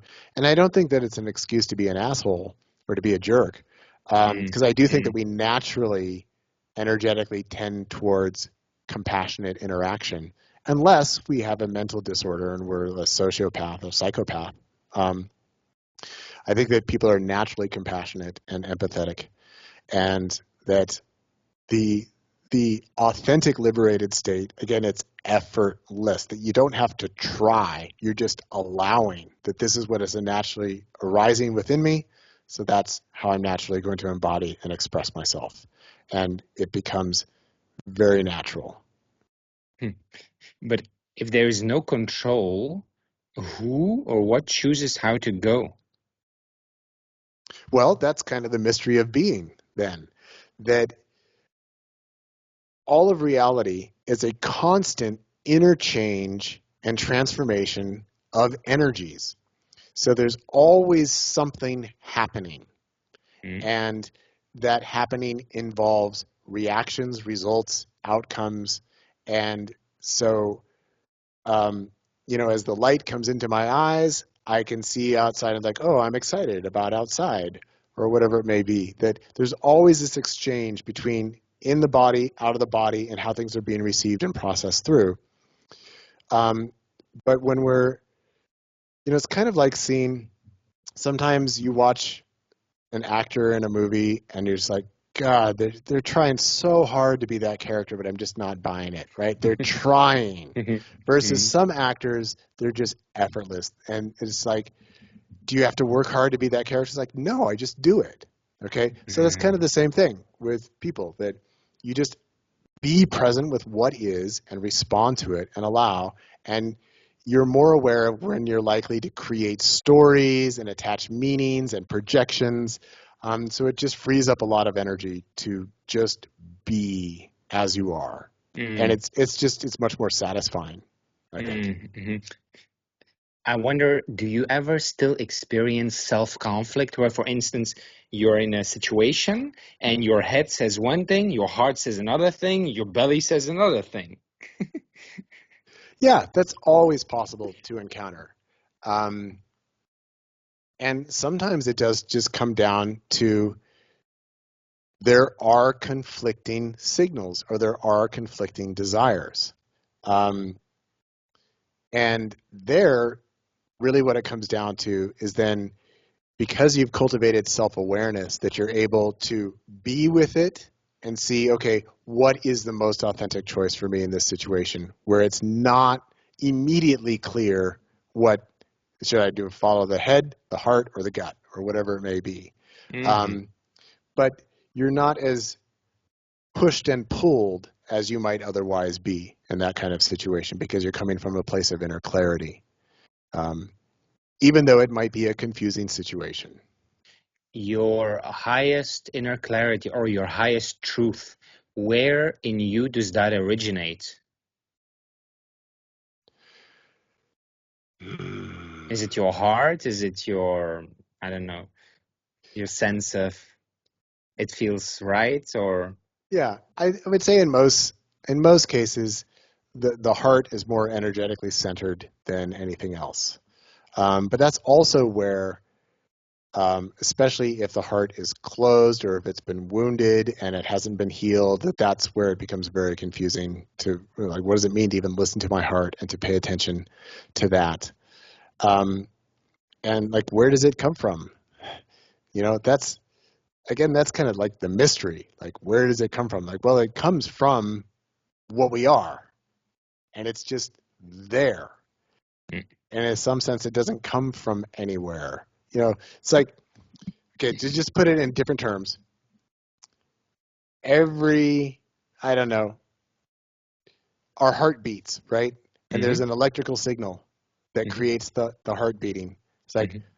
it's almost like asking, what triggers the signal to create the electrical signal Mm-hmm. that creates the heartbeat?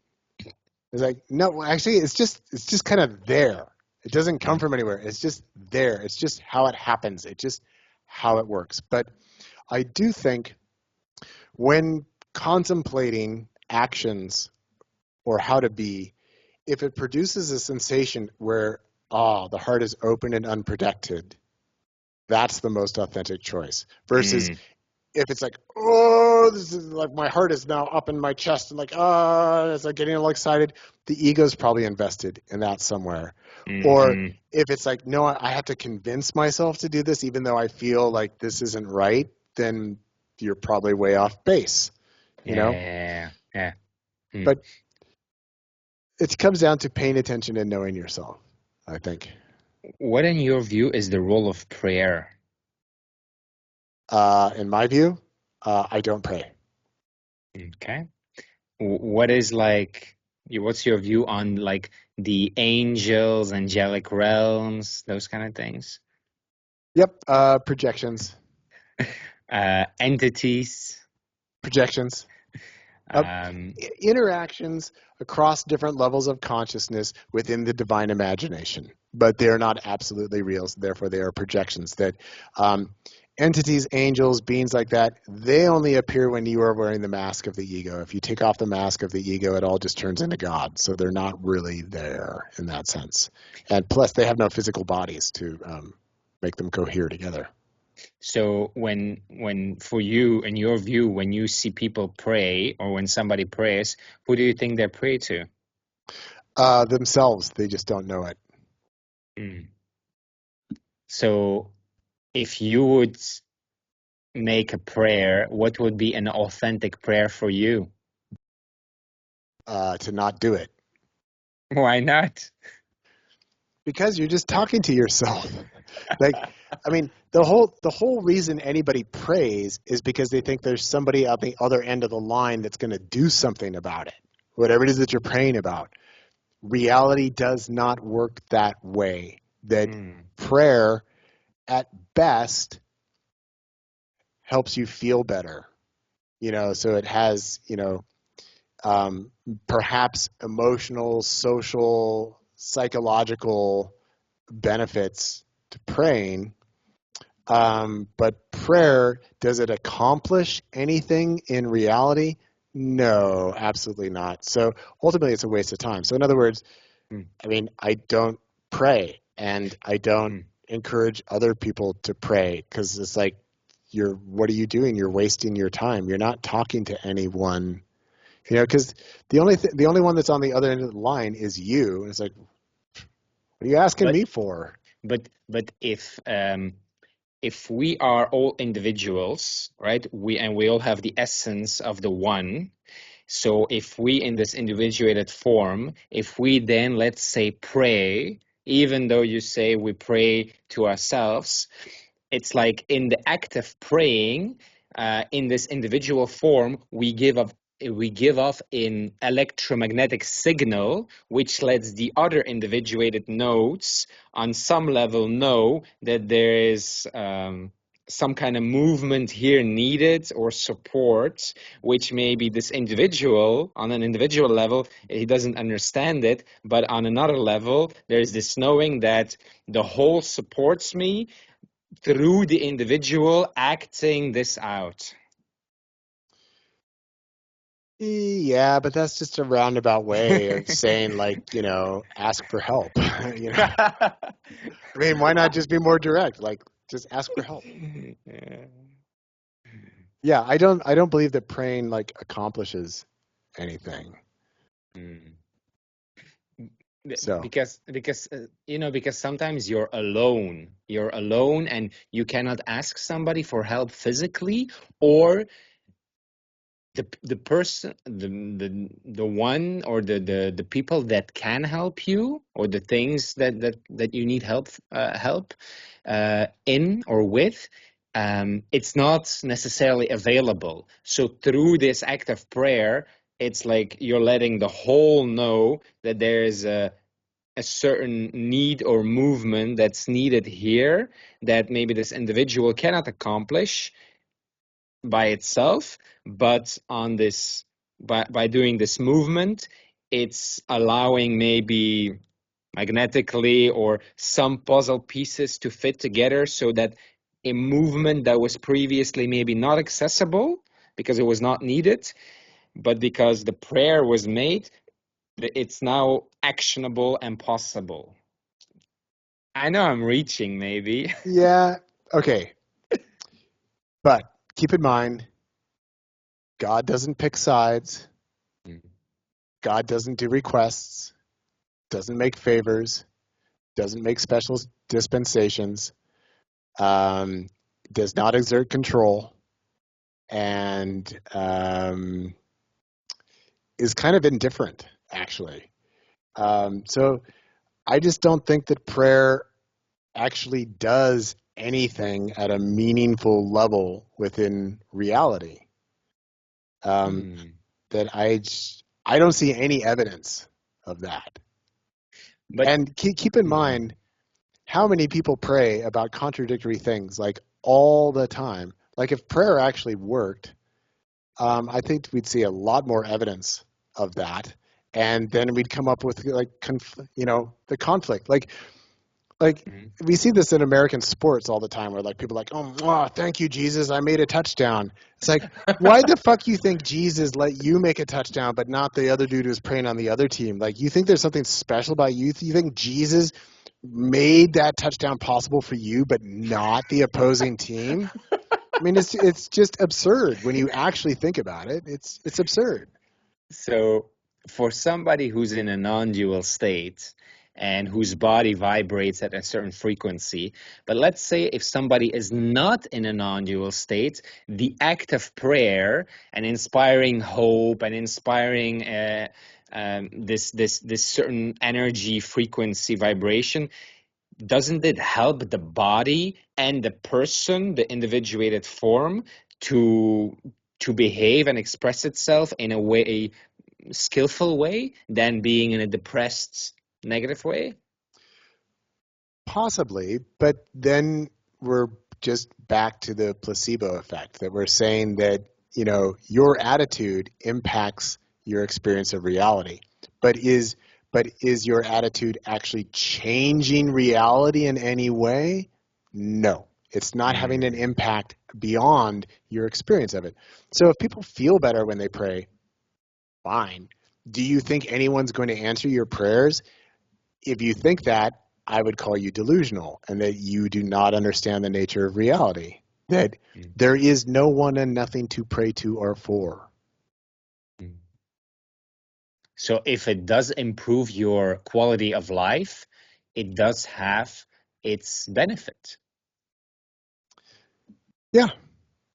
But that doesn't, see, there's a difference between benefits and is it real, right? These are two different things, So I receive benefit by watching House of the Dragon on HBO because I fucking love fantasy series. Okay. I experience joy and dopamine and endorphin releases, and I love watching a good story, and I love a good drama, and like put some fucking dragons in there, and oh man, I'm all about it. None of it's real. It's just a TV show. I'm receiving benefits from it. But if I were like, oh, let me talk to the dragon lords, then it's like, okay, you've crossed the border. Okay. You are now in La La Land. Okay. So yeah, we can receive benefits from lots of things that aren't real. We just need to be clear about where we're actually getting the benefits from. I mean, that's the way I would respond to it. What's your view on self-care? Do it if you need it. So in your 5 MEO journey, the 10, 11, 12 sessions that you did, do you still remember what the progression of your experiences was? Like, you don't have to go into it, but do you remember how it was, like here and then here and then here and then? Yeah, at a basic level, I couldn't really specifically go experience by experience and give you all the details, but the overall trajectory, yeah, I recall all of them in that sense. And Can you share it? okay, so first was the bliss bomb, yay, the total reality. Second time was processing all my pent up pain that I had agreed to take on through my ego, and releasing all that and transforming all that. Third experience, I started speaking in the all voice, which was kind of this side of the divide talking to that side of the divide, and then after that it turned into the voice, so that was that side of the divide speaking as itself, and that ultimately just got deeper and deeper over time. And it's pretty much the same theme from that point on, and then there was a lot of energetic processing so that Martin on this side could accept and trust all of that. So it was really a process of becoming myself fully. If you would go back to it, would you do anything differently, or would you change anything about it? Oh, no. I'd leave it just as it was. I would, maybe from this side of it, I would just, if I could like go back to the old Martin, I would say, just relax. I got a little bit, Martin, I should say, got a little bit petulant in there, because it's kind of like, what the fuck are you doing to me, God? Why am I going through this? So it was definitely confusing for a while there. So I would just like advise, like, hey, don't worry about it. It's all going to work. It's totally going to make sense, but you're not there yet.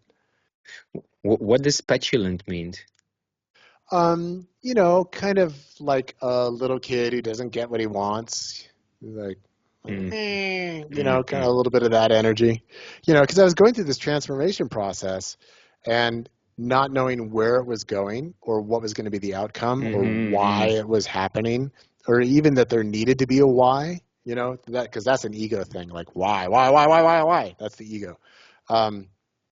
So yeah, there was a time period where I was kind of like a little bit pissed off at God and was, a little, showing some attitude there. And so if I, not that I would need to change it, but I would just say, hey, you can relax. Like, don't worry about it. Do you have moments where you're like, fuck, you made a mistake, or like, fuck, you went crazy? No. I know. Okay. No, never.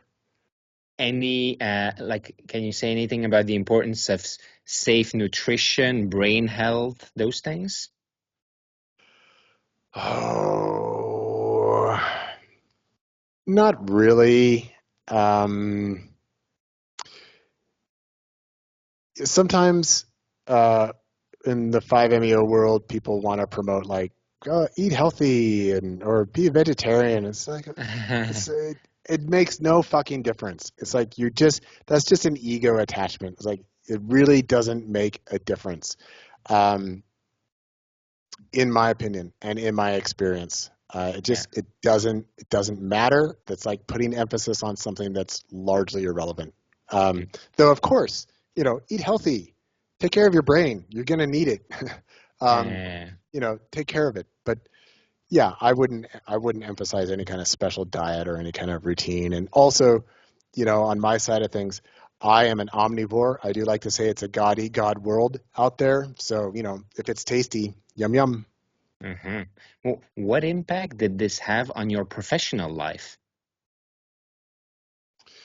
Well, pretty much everything I do comes out of the transformation and process that I went through. So it's impacted like every aspect of my professional life, and it's provided me with the expertise that I can be a mentor and coach and integration specialist. I can be an authority to speak about 5-MeO. I can be an authority to speak about non-duality. I can write books about it that are not theoretical, that are coming directly out of my personal experience. I can share at this level.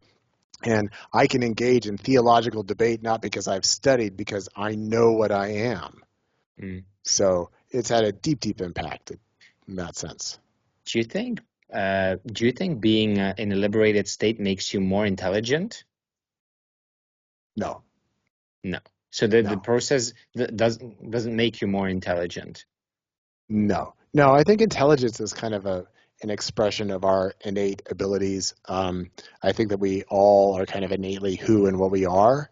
In other words, I think a lot of our personality and our abilities is pretty much what we're born with. I don't think that you can actually make yourself smarter or more intelligent. I think you can, what you can do is you can increase clarity, you can increase authenticity, you can increase your expressive range. So there's a lot of areas that you can have an impact on yourself. But Mm-hmm.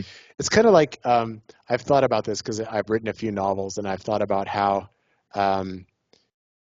that I can never write a character that's smarter than me, because that's I'm as smart as I'm going to be, and that's the limit. And so I can't actually write a character that is more clever or more intelligent or smarter than me, because I'm the one writing all the characters. Yeah. That I can't do that. So that there are various limits. I don't think that people get smarter, but I do think that they get clearer, which goes a long way to maybe appearing smarter, because you're less prone to be taken in by illusion or projection or bullshit. Mm-hmm. Mm-hmm. Mm-hmm. What impact did it have on your family life?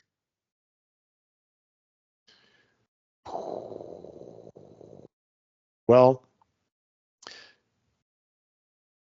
the process started even before my first 5-MeO experience. And I don't have time to get into the story now, but Yeah. what it comes down to is that I was faced with a very challenging choice of either I'm going to listen to my heart and do what I feel I need to do out of love for myself, or I'm going to stay married in this marriage that I've been unhappy in for a very long time, that has 2 kids, because I think that I should.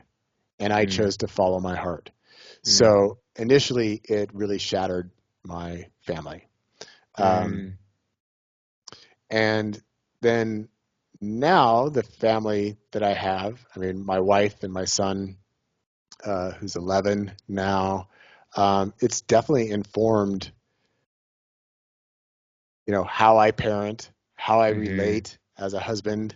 Um, so it's had a very big impact. And also, I would say that I have a very good relationship with my ex-wife and my 2 kids from my previous marriage. And I think that's actually been a big part of it, that, we all go on vacation together, all of us.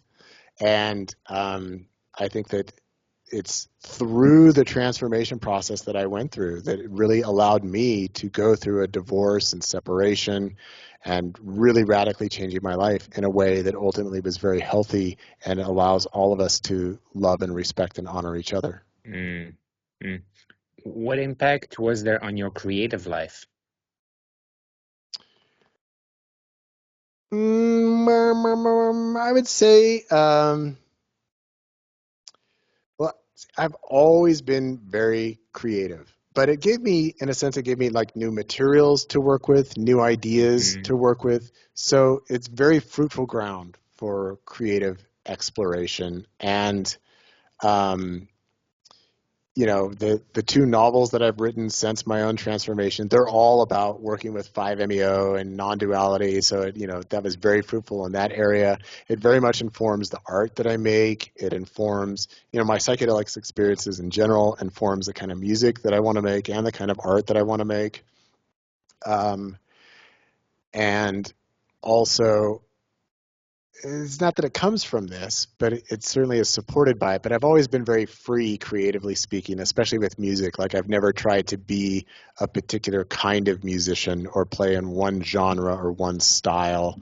And if anything, that's just gotten more so the case that just this idea of just unbound, unlimited, and just I'm more interested in the creative expression than in trying to be anything with the creative projects or the products that come out.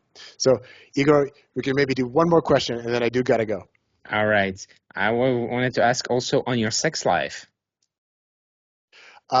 Makes everything way more energetic and intense. That was like the biggest thing that I noticed in going through this process of really opening up energetically to myself, that often in sexual experiences with my wife Jessalyn is just like reaching these levels of energy and intensity, and also definitely at times where it becomes very non-dual, but still in an embodied way, where, you know, there were, especially early on, there were periods where I couldn't tell which part of which body was whose, like, is that mine or hers or both of ours, or which one is having this experience, or are we both, or where are the boundaries?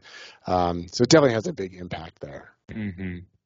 Thank you so much for your time. Thank you so much for everything that you've shared. I really appreciate it. Thank you, thank you, thank you. All right. Really like the talk. Well, this has been fun. This is probably the most epic interview I've ever given. We're like 3 hours and 33 minutes Yeah, at this point. it was amazing. You Yeah. had amazing energy. Thank you so much. Yeah. Well, I'm glad I had the time to do this afternoon. So Me, this has me been too. super fun. Thank you so much. All right, Igor. Catch you next time. Yeah, bye. Bye-bye.